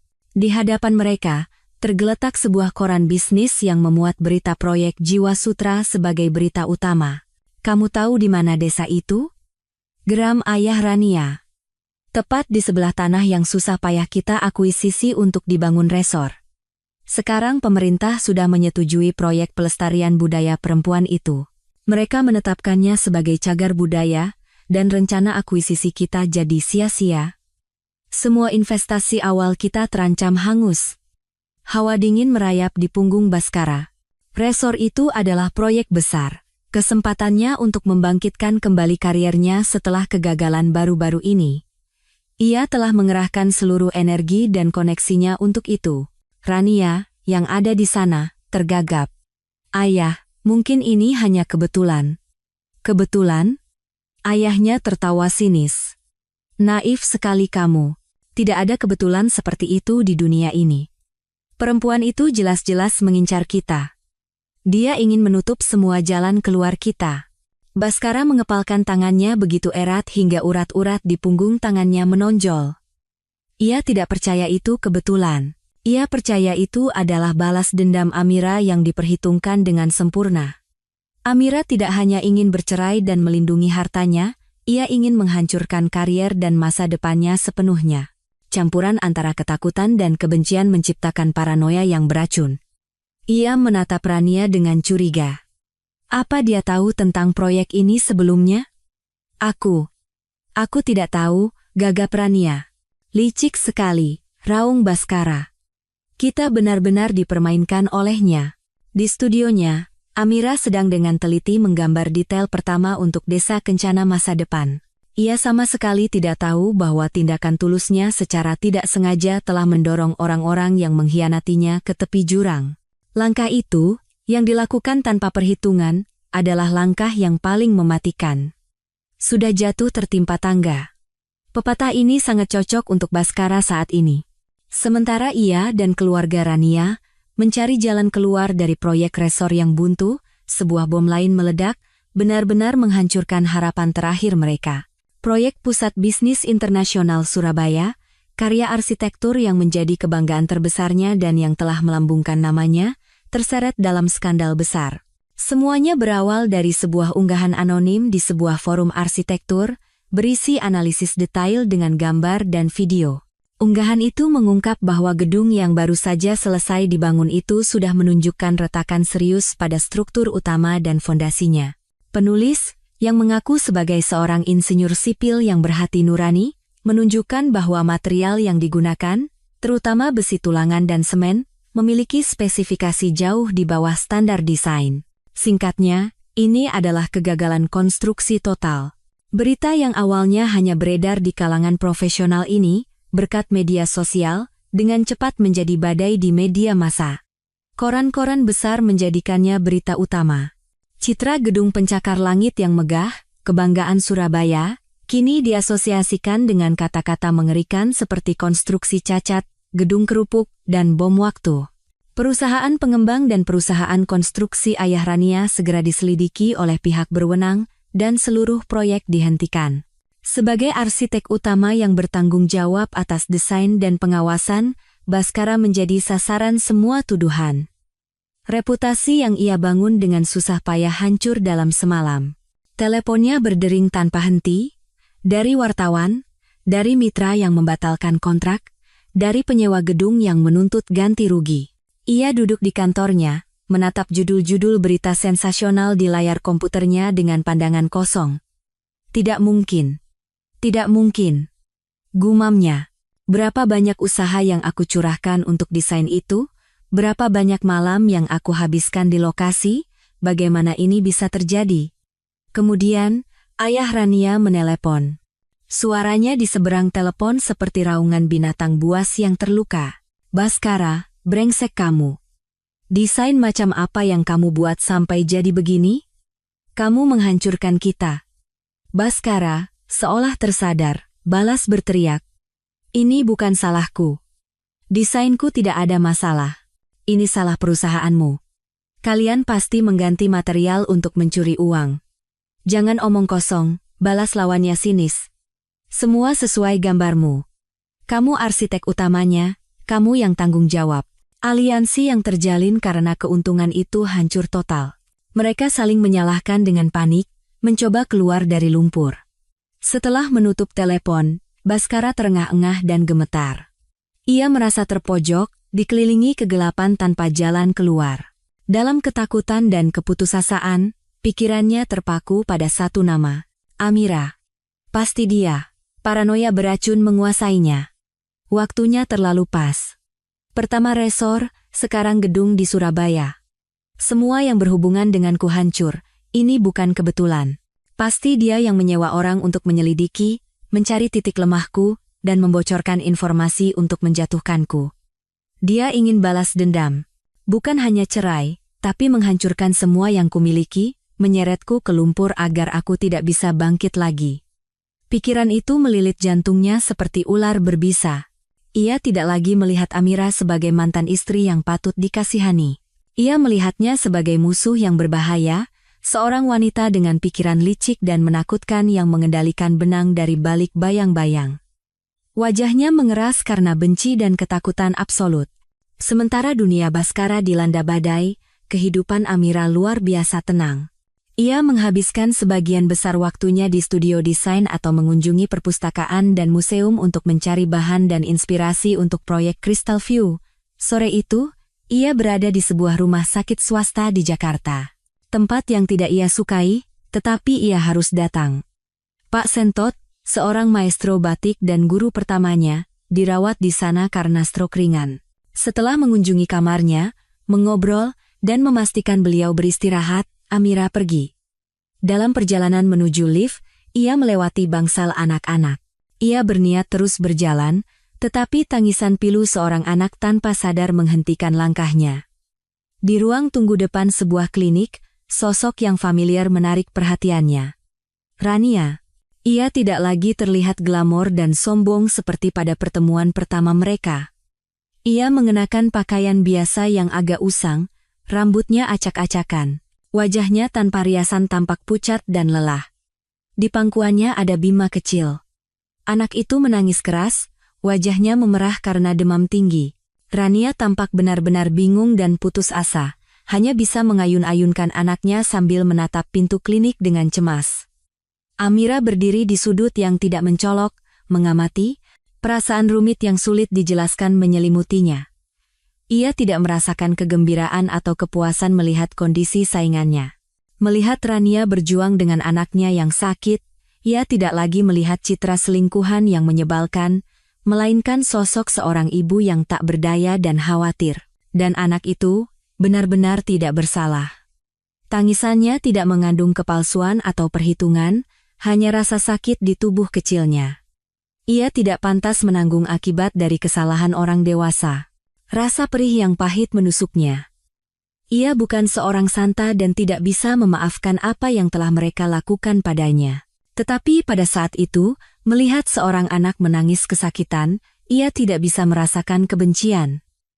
Itu adalah rasa iba murni yang melampaui dendam pribadi apapun. Ia tidak berniat mendekat. Ia hanya mengamati dari jauh, lalu berbalik untuk pergi. Urusan mereka tidak lagi relevan baginya. Tepat saat ia berbalik, ia menabrak seseorang. "Maaf," katanya cepat sambil mengangkat kepala. Orang di depannya sedikit mengejutkannya, Adrian Wijaya. Dia juga tampak terkejut, tetapi dengan cepat tersenyum sopan. "Bu Amira, kebetulan sekali." Amira mengangguk ringan. "Selamat sore, Pak Adrian. Saya datang menjenguk teman ayah saya," jelasnya singkat. Lalu, Tatapan tajamnya tertuju pada wajah Amira. "Anda tidak apa-apa?" Wajah Anda terlihat pucat. Ia tidak melirik ke arah Rania. Perhatiannya terpusat pada Amira. Kepekaan itu membuat Amira merasa nyaman.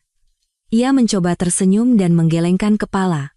"Tidak apa-apa, hanya teringat kenangan lama." Adrian tidak bertanya lebih jauh. Ia tahu di mana harus berhenti. Ia hanya menatap Amira dalam-dalam, lalu tiba-tiba berkata sesuatu yang tidak terduga. "Seni membutuhkan inspirasi. Jangan biarkan kenangan buruk mengaburkannya." Kata-katanya bukan penghiburan kosong. Rasanya seperti nasihat dari seorang teman sejiwa yang benar-benar memahami dunia batinnya. Ia tidak melihatnya sebagai wanita yang terlibat dalam gugatan cerai, tetapi sebagai seorang seniman yang ruang kreatifnya perlu dilindungi. Arus hangat mengalir di hati Amira. Sudah lama ia tidak merasa begitu dimengerti. "Terima kasih," katanya. Kali ini, senyumnya jauh lebih tulus. Ia pamit dan berjalan menuju lift. Bayangan anak yang menangis, dan ibu yang kelelahan masih mengikutinya. Tetapi kata-kata Adrian, seperti angin sejuk, dengan lembut menyibakkan awan gelap itu, membantunya menemukan kembali kedamaian batinnya. Jalannya adalah penciptaan seni. Masa lalu harus ditinggalkan di belakang. Skandal Surabaya dan proyek resor yang buntu mendorong Baskara ke titik ekstrem. Namun, ia masih menyimpan satu harapan terakhir. Dalam gugatan cerai, ia akan mencoba membuktikan bahwa sebagian kekayaan Amira terbentuk selama pernikahan, sehingga ia bisa mendapatkan modal untuk memulai kembali. Ia tidak tahu bahwa tsunami yang sesungguhnya sedang terbentuk diam-diam dari tempat yang paling tidak terduga, siap menyapu segalanya. Di kantor hukum Cakra, rekan, ketegangan mencapai puncaknya. Tim Kartika Dewi tidak hanya berisi pengacara hebat, tetapi juga para ahli investigasi keuangan dan akuntansi forensik terbaik. Awalnya, tujuan mereka hanya mengumpulkan bukti perselingkuhan dan memisahkan dengan jelas harta Amira untuk melindungi kepentingannya dalam perceraian. Namun, saat menggali lebih dalam pendapatan Baskara untuk pembagian harta bersama, salah satu ahli menemukan kejanggalan. Seorang analis keuangan muda menunjuk ke diagram alur dana yang rumit di layar besar. "Mbak Tika, coba lihat ini. Ini adalah gaji dan bonus resmi yang diterima Tuan Baskara dari proyek di Surabaya. Jumlahnya tinggi, tapi masih wajar.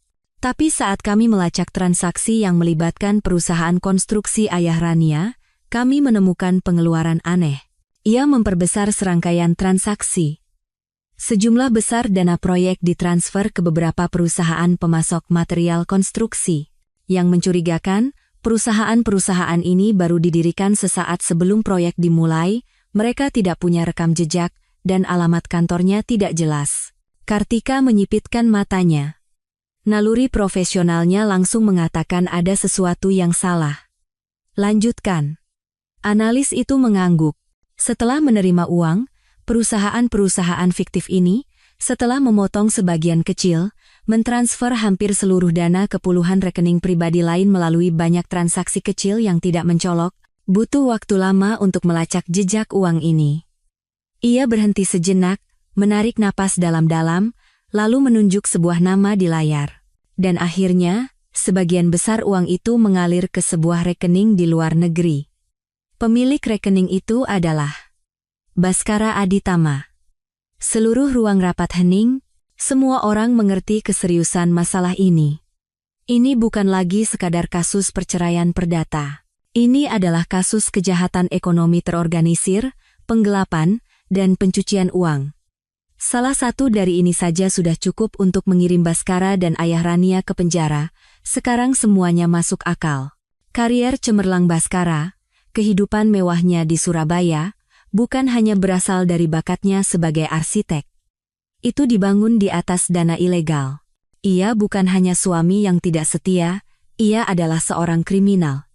Kartika segera menelepon Amira. Ia tidak menyampaikan berita itu melalui telepon, melainkan meminta pertemuan langsung. Di ruang tamu megah di rumahnya, Amira membaca dalam diam dokumen yang diberikan Kartika. Semakin ia membaca, semakin dingin wajahnya. Ia tahu Baskara ambisius, realistis, dan akan melakukan apa saja demi kesuksesan, tetapi ia tidak pernah membayangkan Baskara akan kehilangan semua martabatnya dan menginjak-injak etika, profesi, dan hukum. Pengkhianatan ini lebih menyakitkan daripada perselingkuhannya. Ini tidak hanya menodai cinta mereka, tetapi juga sepenuhnya meniadakan karakter orang yang pernah ia percayai secara buta. Bu Amira, kata Kartika serius. Dengan bukti ini, kita tidak hanya akan memenangkan gugatan cerai, tapi kita bisa mengajukan tuntutan pidana langsung. Keputusan ada di tangan ibu. Amira terdiam lama. Pandangannya menatap keluar jendela, ke arah matahari senja yang mulai menghilang. Ia bukan orang yang suka memojokkan orang lain, tetapi masalah ini bukan lagi dendam pribadi. Ini menyangkut keselamatan seluruh bangunan, keadilan, dan hukum. Ia berbalik menghadap Kartika. Tatapannya kini tegas. Mbak Tika, lakukan apa yang harus dilakukan sesuai hukum. Orang yang bersalah harus bertanggung jawab. Itu adalah kartu truf terakhir. Pukulan pamungkas yang akan mengakhiri segalanya bagi Baskara. Baskara menerima surat baru dari kantor pengacara Kartika Dewi. Kali ini bukan surat panggilan atau proposal pembagian harta. Itu adalah surat peringatan resmi yang menyinggung transaksi keuangan tidak wajar terkait proyek Surabaya, dengan beberapa salinan slip transfer ke rekening luar negeri atas namanya yang terlampir samar-samar. Surat itu tidak secara eksplisit mengancam akan menuntut, tetapi gertakannya jelas. Saat melihat angka-angka itu, Baskara merasa dunianya runtuh. Keringat dingin mengalir di punggungnya. Tangannya gemetar tak terkendali. Selesai sudah, pikirnya. Amira tahu semuanya. Dia tidak hanya menginginkan uang. Dia mau menjebloskanku ke penjara. Ketakutan absolut melumpuhkan akal sehatnya. Ia berlari keluar dari ruang kerja seperti orang gila, mencari Rania. Rania sedang menyuapi Bima kecil yogurt di ruang keluarga. Baskara melemparkan kertas itu ke meja. Suaranya membuat anak itu kaget dan menangis. Apa ini? Jelaskan. Rania kaget, ia menenangkan anaknya lalu mengambil kertas itu. Begitu melihat angka-angka yang familiar, wajahnya memucat. Aku tidak tahu apa-apa, gagapnya, menghindari tatapan Baskara. Baskara kehilangan kesabaran, ia mencengkeram bahu Rania dan mengguncangnya, hampir berteriak. Jangan pura-pura lagi. Sampai kapan kamu mau menipuku? Amira tahu semuanya. Dia punya semua buktinya. Dia akan menuntut kita. Kita akan masuk penjara. Mengerti? Penjara. Kata penjara adalah pisau yang menusuk ketakutan terbesar Rania. Topeng kelemahan dan status korbannya akhirnya hancur berkeping-keping. Ia menangis, tetapi kali ini bukan akting. Itu adalah teror murni. Ia ambruk sambil gemetar, lalu mengaku, itu ide ayah. Katanya butuh likuiditas untuk proyek. Katanya hanya pinjaman sementara, nanti akan dikembalikan. Baskara tertawa histeris. Pinjaman? Memakai perusahaan fiktif dan mentransfer uang ke luar negeri itu pinjaman? Dan kenapa ke rekeningku? Karena kamu arsitek utamanya, Ishak Rania. Bisa dibenarkan. Ayah bilang itu akan lebih aman. Aku melakukannya demi kita. Ia mengangkat wajahnya yang basah air mata, mencoba memohon pada cinta Baskara. Aku ingin kamu punya masa depan yang stabil. Aku ingin memberikan Bima kehidupan terbaik. Aku pikir uang itu adalah uang keluarga kita. Kalau kita menikah, uangmu kan uangku juga, kan? Kata-katanya, alih-alih menghiburnya, justru seperti siraman air es. Ia melepaskan Rania dan mundur selangkah, menatapnya seolah baru pertama kali melihatnya. Seketika, semua potongan puzzle yang berserakan di kepalanya menyatu, membentuk gambaran yang utuh dan mengerikan. Kemunculannya di Surabaya, pengertian dan kelembutannya yang sempurna, cintanya yang tanpa syarat. Semuanya adalah sandiwara yang diperhitungkan dengan cermat. Ia bukanlah kekasih yang dipuja Rania. Ia hanyalah sebuah alat, pion yang berharga. Jabatannya sebagai arsitek utama, tanda tangannya, dan rekening banknya adalah yang benar-benar dibutuhkan oleh Rania dan ayahnya. Cinta yang ia agung-agungkan, pembenaran atas pengkhianatannya, ternyata adalah sebuah penipuan sejak awal. Baskara merasakan sakit yang tajam di dadanya. Napasnya sesak. Ia telah meninggalkan wanita yang benar-benar mencintainya, kehidupan yang tenang, demi ilusi yang diciptakan oleh dirinya sendiri dan para penipu ini. Ia terduduk lemas di sofa dengan tatapan kosong, ia telah kehilangan segalanya. Karier, reputasi, cinta. Dan sebentar lagi, mungkin kebebasannya juga. Drama di mana ia menjadi salah satu pemeran utamanya akhirnya berakhir, dan dialah yang akan membayar harga termahal. Beberapa jam setelah pertengkaran itu, apartemen diselimuti keheningan yang mencekam. Tangisan Bima kecil sudah berhenti. Rania sedang menenangkannya di kamar, sesekali isak tangisnya terdengar. Baskara duduk tak bergerak di sofa, menatap kosong noda anggur merah yang sudah mengering di karpet. Ia merasa seperti kapal yang perlahan tenggelam ke dasar laut, dikelilingi oleh kegelapan yang dingin. Karier, reputasi, uang, semuanya lepas dari genggamannya. Dan sekarang, bahkan apa yang disebut cinta dan keluarga baru yang ia gunakan untuk membenarkan pengkhianatannya terbukti sebagai penipuan terang-terangan. Ia hanyalah pion, alat. Rania keluar dari kamar tidur. Matanya bengkak, tetapi ia berhasil menenangkan diri. Ia tahu ini bukan waktunya untuk konfrontasi. Satu-satunya cara untuk mempertahankan pria ini adalah dengan menunjukkan kelemahan, menggunakan senjata terakhirnya. Ia duduk di sebelahnya dan berkata dengan suara lirih dan lembut, "Sayang, maafkan aku. Tadi aku terlalu marah, jadi aku bicara sembarangan. Jangan dimasukkan ke hati, ya? Sekarang bukan waktunya kita bertengkar. Kita harus mencari solusi bersama, kan?" Baskara tidak menjawab. Rania meletakkan tangannya di atas tangan Baskara yang sedingin es, melanjutkan. "Apapun yang terjadi, kita punya Bima. Anak kita masih kecil, dia butuh kita berdua. Demi Bima, kita lewati ini bersama-sama, ya?" Mendengar kata anak, kelopak mata Baskara bergetar. Ia perlahan berbalik, menatap wanita di sampingnya. Wajahnya masih cantik, tetapi sekarang baginya hanya memantulkan kebohongan yang memuakkan. Setiap kata yang diucapkannya memiliki tujuan. Ia menepis tangan Rania. Suaranya serak dan dingin. "Apa kamu benar-benar mencintaiku? Atau kamu hanya menginginkan jabatanku sebagai arsitek utama?" Rania membeku dengan ekspresi terluka. "Apa maksudmu? Tentu saja aku mencintaimu." Baskara tersenyum getir, senyum yang lebih menyedihkan daripada tangisan. "Mencintaiku? Atau apa yang bisa aku berikan padamu dan ayahmu?" Cemoohan dalam tatapannya meruntuhkan batas kesabaran terakhir Rania. Ia tidak bisa berakting lagi. Ketakutan dan amarah meledak menjadi rentetan kata-kata beracun. "Ya, memangnya kenapa kalau aku mencintaimu atau tidak? Baskara, lihat dirimu sekarang. Apa yang tersisa darimu? Kariermu hancur, kamu tidak punya uang, dan kamu akan masuk penjara. Apa kamu masih pikir kamu pantas dicintai?" Pertengkaran itu meledak lagi, kali ini lebih dahsyat. Mereka saling melemparkan kata-kata paling kejam. "Kalau aku tahu, aku tidak akan pernah berhubungan dengan perempuan sepertimu," raung Baskara. "Kamu menyesal?" teriak Rania, wajahnya memerah karena marah. "Kamu pikir aku senang? Harus melayani bajingan sepertimu, bahkan sampai harus melahirkan anak. Kamu harusnya bersyukur aku dan Bima ada." Di puncak amarahnya, Rania mengucapkan kata-kata yang akan ia sesali seumur hidup.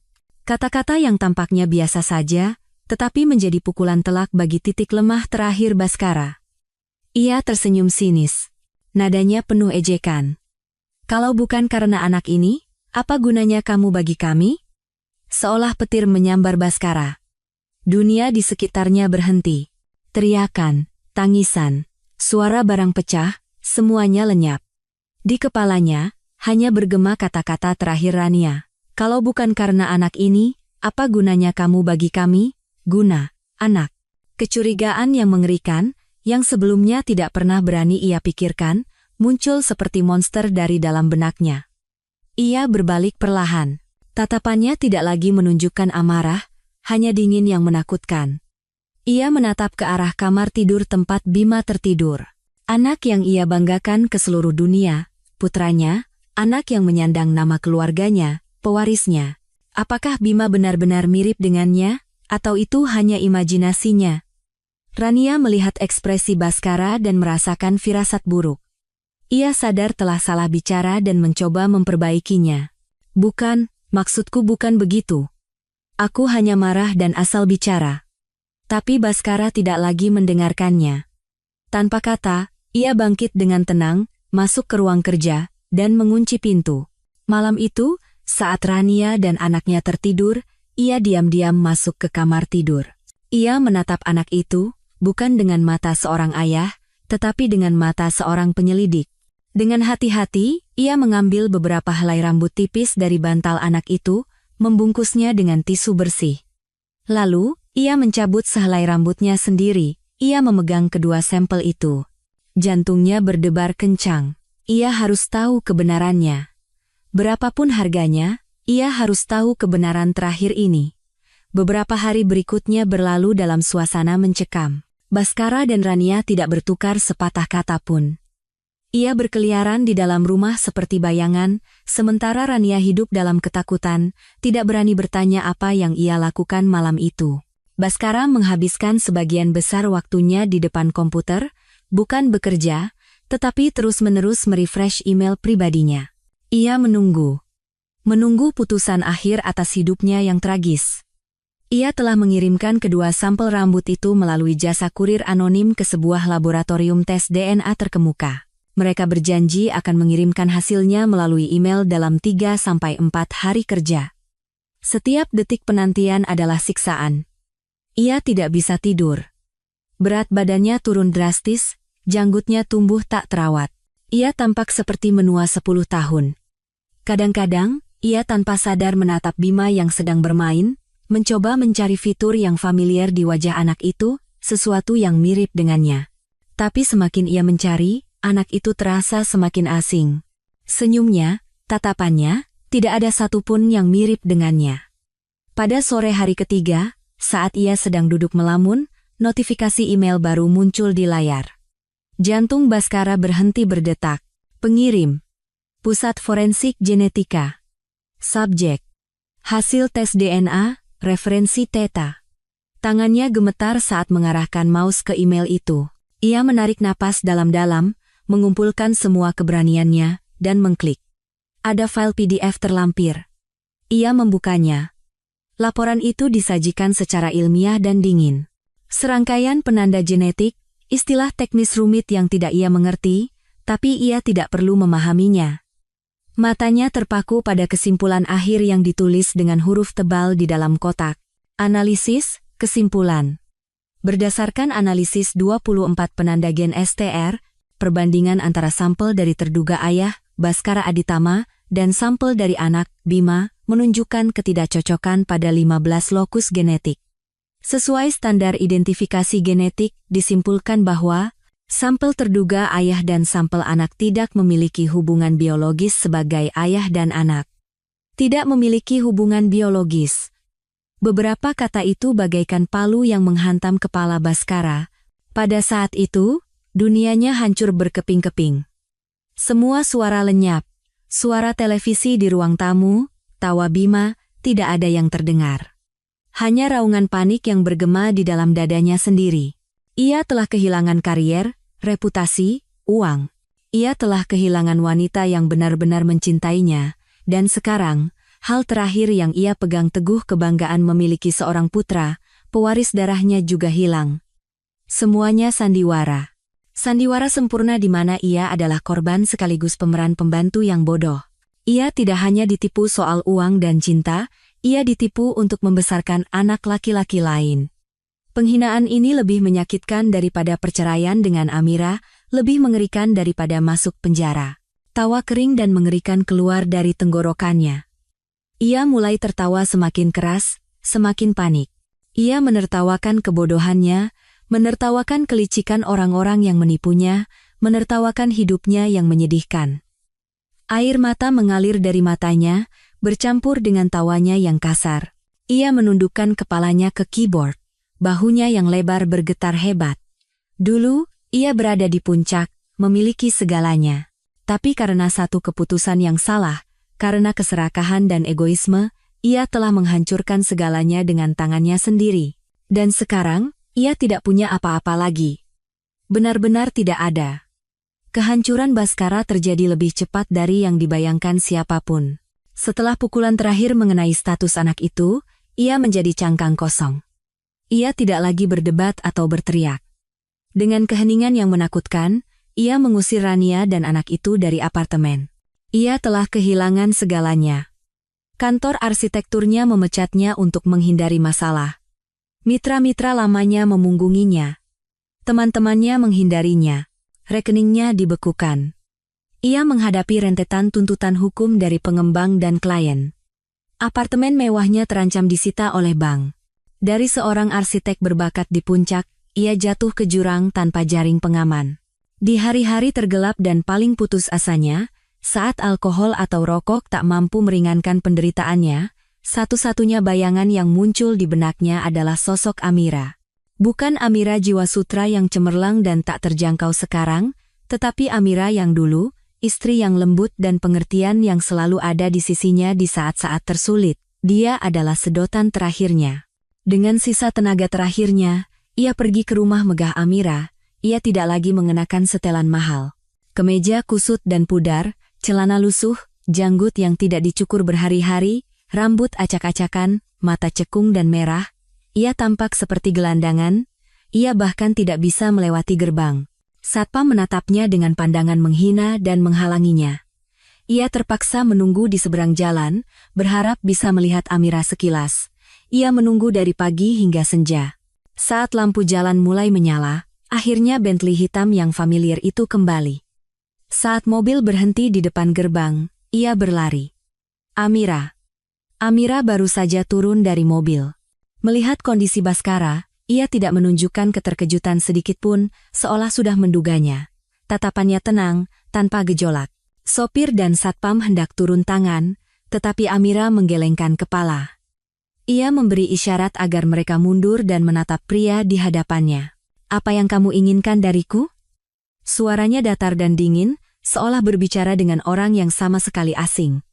Jarak itu meruntuhkan sisa-sisa harga diri terakhir Baskara. Ia melihat Amira yang masih cantik dan anggun, lalu melihat pantulan dirinya di badan mobil, kontras yang kejam itu membuatnya hancur total. Ia tidak berkata apa-apa, hanya perlahan, dengan hati-hati, berlutut di tengah jalanan mewah itu, di bawah cahaya lampu jalan yang kekuningan. Pria yang pernah menjadi perwujudan kebanggaan, untuk pertama kalinya dalam hidupnya, berlutut. Air matanya jatuh, bukan lagi akting. Air mata dari seorang pria yang benar-benar kalah. "Amira. Maafkan aku," ia mulai bicara dengan suara terputus-putus karena isak tangis. "Aku tahu sudah terlambat, tapi aku benar-benar salah."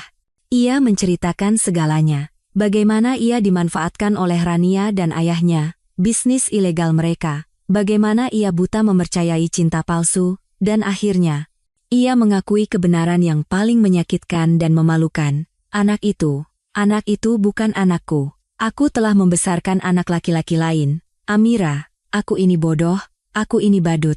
Ia mengangkat wajahnya yang basah air mata, menatap Amira dengan keputusasaan total, seperti binatang terluka yang memohon belas kasihan. "Aku sudah kehilangan segalanya. Karierku, reputasiku, teman-temanku. Semuanya. Aku akan masuk penjara. Amira, aku tidak minta kamu memaafkanku. Aku hanya minta, demi tahun-tahun kita menikah, tolong aku sekali ini saja, hanya sekali. Selamatkan aku." Permohonannya terdengar pilu dan lemah dalam keheningan. Ia telah membuang semua martabatnya demi satu-satunya harapan, untuk meraih seberkas harapan dari wanita yang pernah ia campakkan tanpa ampun. Amira berdiri diam di tempatnya, mendengarkan semua pengakuan dan permohonan Baskara. Angin malam dengan lembut mengibarkan pakaiannya. Di matanya, tidak ada kegembiraan seorang pemenang, tidak ada simpati untuk yang kalah, bahkan tidak ada jejak kebencian. Hanya ketenangan luar biasa, datar dan jernih seperti permukaan danau setelah badai berlalu. Pria yang berlutut di kakinya pernah menjadi dunianya, tetapi sekarang, baginya, ia hanyalah orang asing yang menyedihkan, kenangan yang telah pudar. Perlahan, tanpa emosi, dengan suara yang jernih dan dingin, ia berkata, "Berdirilah, Mas Baskara." Baskara menatapnya, seberkas harapan muncul di matanya. "Amira, kamu." Tapi kalimat berikutnya dari Amira menghancurkan harapan itu sepenuhnya. Kejatuhanmu hari ini bukan karena aku. Aku tidak pernah punya niat untuk membalas dendam padamu. Ia menatap lurus ke matanya, suaranya jernih dan tegas. Semua yang kamu alami adalah akibat dari keserakahan dan keputusanmu sendiri. Kamulah yang memilih untuk berkhianat. Kamulah yang memilih jalan ilegal. Kamulah yang memilih untuk mempercayai kebohongan. Kamu menghancurkan hidupmu sendiri. Jangan salahkan orang lain. Baskara kehilangan kata-kata. Kata-kata Amira bukan tuduhan emosional, melainkan kebenaran yang objektif dan kejam. Amira bahkan tidak menganggapnya sebagai saingan yang layak untuk dibalas. Ketidakpedulian itu lebih menyakitkan daripada 1000 hinaan. Tapi kenangan kita bersama, gagapnya. Hubungan itu, kata Amira dengan suara rendah, berakhir pada hari kamu membawa wanita lain dan putranya ke rumah kita. Ia berbalik. Punggungnya tegak, tanpa sedikit pun nostalgia. Aku tidak akan membantumu, tapi aku juga tidak akan mencelakaimu. Biarkan hukum yang memutuskan. Orang yang bersalah harus bertanggung jawab. Itu adil. Setelah berkata begitu, ia masuk melewati gerbang. Gerbang besi yang berat itu perlahan tertutup dengan suara derit pelan, seperti pisau yang memutus benang terakhir yang menghubungkan mereka. Baskara tertinggal berlutut di jalanan yang kosong, sendirian dan menyedihkan. Ia tahu, segalanya benar-benar telah berakhir. Seminggu kemudian, sidang putusan cerai mereka digelar. Suasana di dalam ruang sidang khusyuk dan dingin. Semuanya berjalan cepat dan tertib. Amira Larasati, sang penggugat, duduk dengan punggung tegak dan wajah tenang. Ia mengenakan setelan krem yang elegan. Baskara Aditama, sang tergugat, duduk dengan lesu dan tatapan kosong, seperti boneka yang talinya putus. Ketika hakim menyatakan perceraian dikabulkan berdasarkan bukti yang jelas, Baskara tidak bereaksi. Amira menerima salinan putusan dari pengacaranya dan menandatangani dokumen yang diperlukan dengan goresan pena yang tegas dan mantap. Setelah selesai, ia bangkit dan, tanpa melirik Baskara sekalipun, meninggalkan ruang sidang bersama pengacaranya. Pintu terbuka, membanjiri koridor dengan cahaya matahari sore yang cerah. Amira menyipitkan matanya dan menarik napas dalam-dalam, menghirup udara segar. Ia benar-benar bebas. Mulai sekarang, apapun yang terjadi pada Baskara, putusan apapun yang ia terima, tidak ada lagi hubungannya dengan Amira. Di hadapannya, terbentang langit yang luas, menunggunya untuk melebarkan sayap. Keadilan, meskipun terkadang lambat, pasti akan datang. Nasib Baskara dan keluarga Rania adalah bukti paling nyata. Setelah perceraian, bukti kejahatan keuangan yang dikumpulkan oleh tim Kartika Dewi secara resmi diserahkan kepada pihak berwenang. Investigasi besar-besaran dimulai. Selubung yang menutupi konspirasi kotor mereka akhirnya tersingkap. Di hadapan bukti yang tak terbantahkan, Baskara dan ayah Rania tidak bisa lagi saling menyalahkan. Tidak ada lagi pertengkaran dramatis, tidak ada tuduhan sambil menangis. Media yang sebelumnya memuji Baskara kini berlomba-lomba mengungkap semua kejahatan dirinya dan keluarga Rania. Mereka bersama-sama mendirikan perusahaan fiktif, memalsukan kontrak, dan menggelapkan dana besar dari proyek Surabaya. Arsitek jenius atau penipu ulung, kerajaan konstruksi Mendoza runtuh karena keserakahan. Di pengadilan, Baskara hancur total. Ia mengakui semua kejahatannya tanpa perlawanan. Dengan tuduhan penggelapan, pencucian uang, dan pelanggaran undang-undang tata ruang, ia menerima hukuman berat yang akan mengubur masa keemasan hidupnya di balik jeruji besi. Ayah Rania, sebagai dalang utama, menghadapi hukuman serupa. Perusahaan konstruksi yang ia bangun seumur hidup dinyatakan pailit, dan semua asetnya disita untuk membayar ganti rugi. Rania, meskipun tidak terlibat langsung dalam kejahatan, perannya sebagai kaki tangan dan penikmat hasil kejahatan tidak membuatnya luput dari hukum. Dalam proses penyelidikan, terungkap kebenaran yang lebih mengejutkan. Kekasih sejatinya, dan ayah biologis Bima, adalah wakil direktur di perusahaan konstruksi ayahnya, seorang pria yang sudah menikah. Rania dan kekasihnya telah merencanakan segalanya sejak awal. Mereka memanfaatkan kenaifan dan ambisi Bhaskara untuk menjadikannya pion sempurna, penutup hubungan terlarang mereka sekaligus alat untuk bisnis penipuan mereka. Cinta yang ia akui pada Bhaskara hanyalah sandiwara yang diperhitungkan hingga detail terkecil. Saat semuanya terungkap, kekasihnya melarikan diri ke luar negeri, meninggalkannya sendirian menanggung akibatnya. Keluarga pria itu yang berpengaruh menggunakan uang dan kekuasaan untuk memutuskan hubungan, menjadikan Rania satu-satunya yang bertanggung jawab.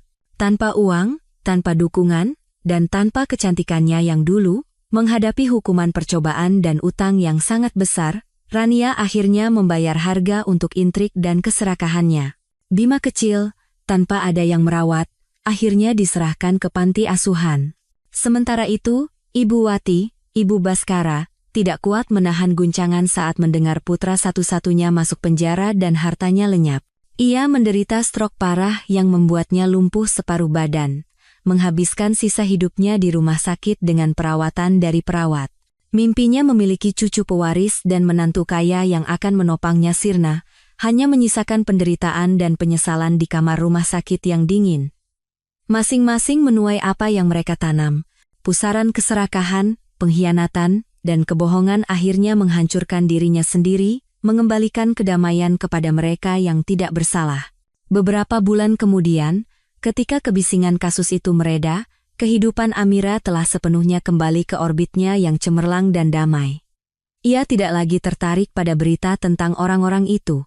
Baginya, mereka adalah orang asing, debu yang telah disapu angin dari hidupnya. Ia mencurahkan seluruh energinya pada dua proyek besarnya, ruang pameran di Crystal View dan restorasi desa Kencana. Di bawah arahannya, proyek kebangkitan Kencana meraih kesuksesan di luar dugaan. Desa itu hidup kembali dari abunya. Rumah-rumah tua direstorasi dengan tetap mempertahankan pesona aslinya, lokakarya dimodernisasi. Suara alat tenun tradisional kembali berpadu dengan suara canting yang menari di atas kain. Amira berhasil membujuk para maestro terakhir di desa itu untuk mewariskan keahlian mereka yang hampir punah dengan memberikan gaji yang layak dan lingkungan kerja yang ideal. Ia membuka kursus gratis, menarik banyak anak muda yang bersemangat dalam seni kriya. Desa itu tidak hanya menjadi pusat produksi eksklusif Jiwa Sutra, tetapi juga tujuan wisata budaya yang menarik.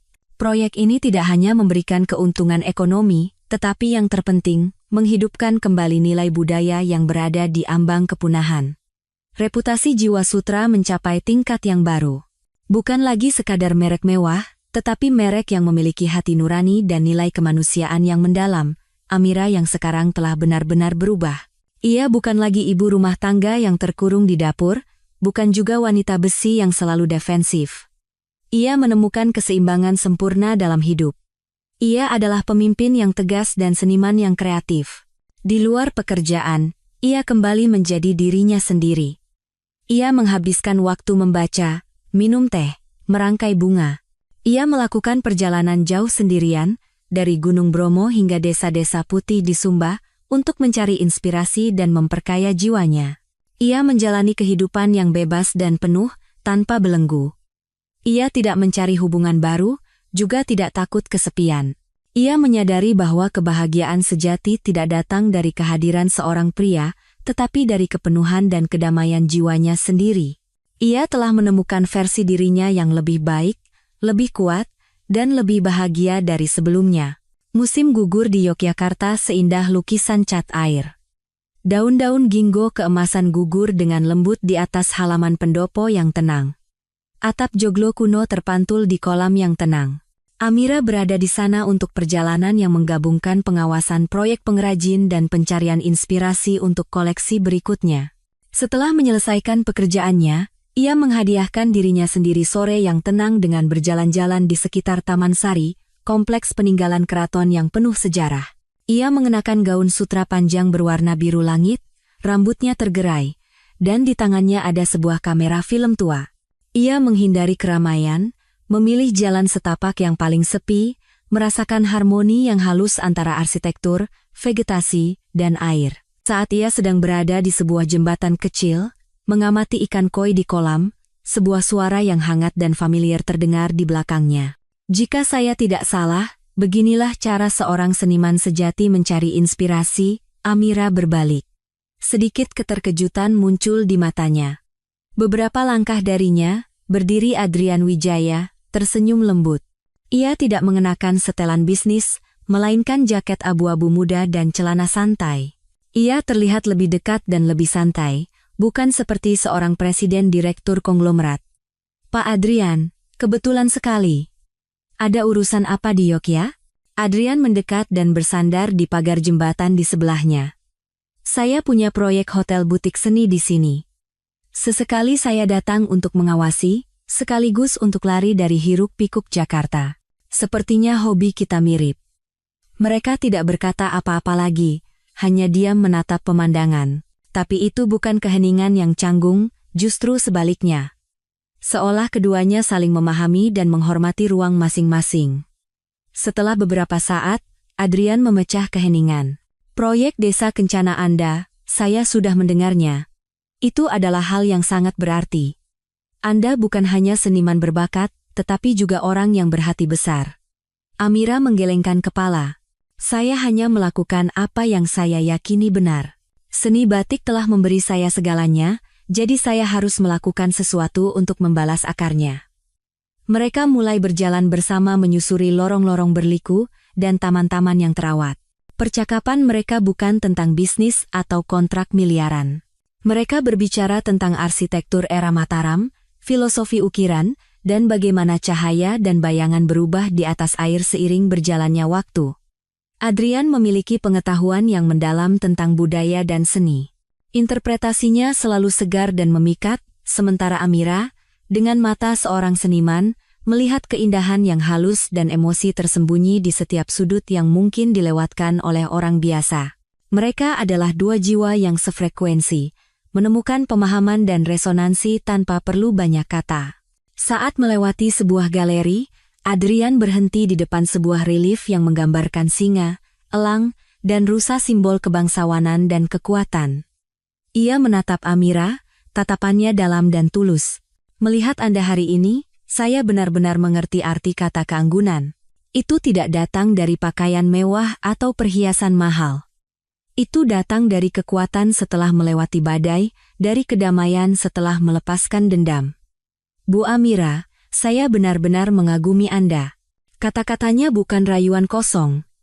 Itu adalah pengakuan, rasa hormat yang datang dari hati.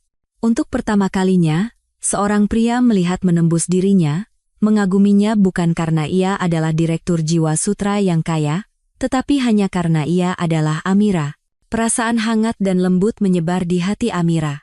Ia tersenyum tipis, senyum yang jernih dan benar-benar bersinar seperti matahari musim gugur.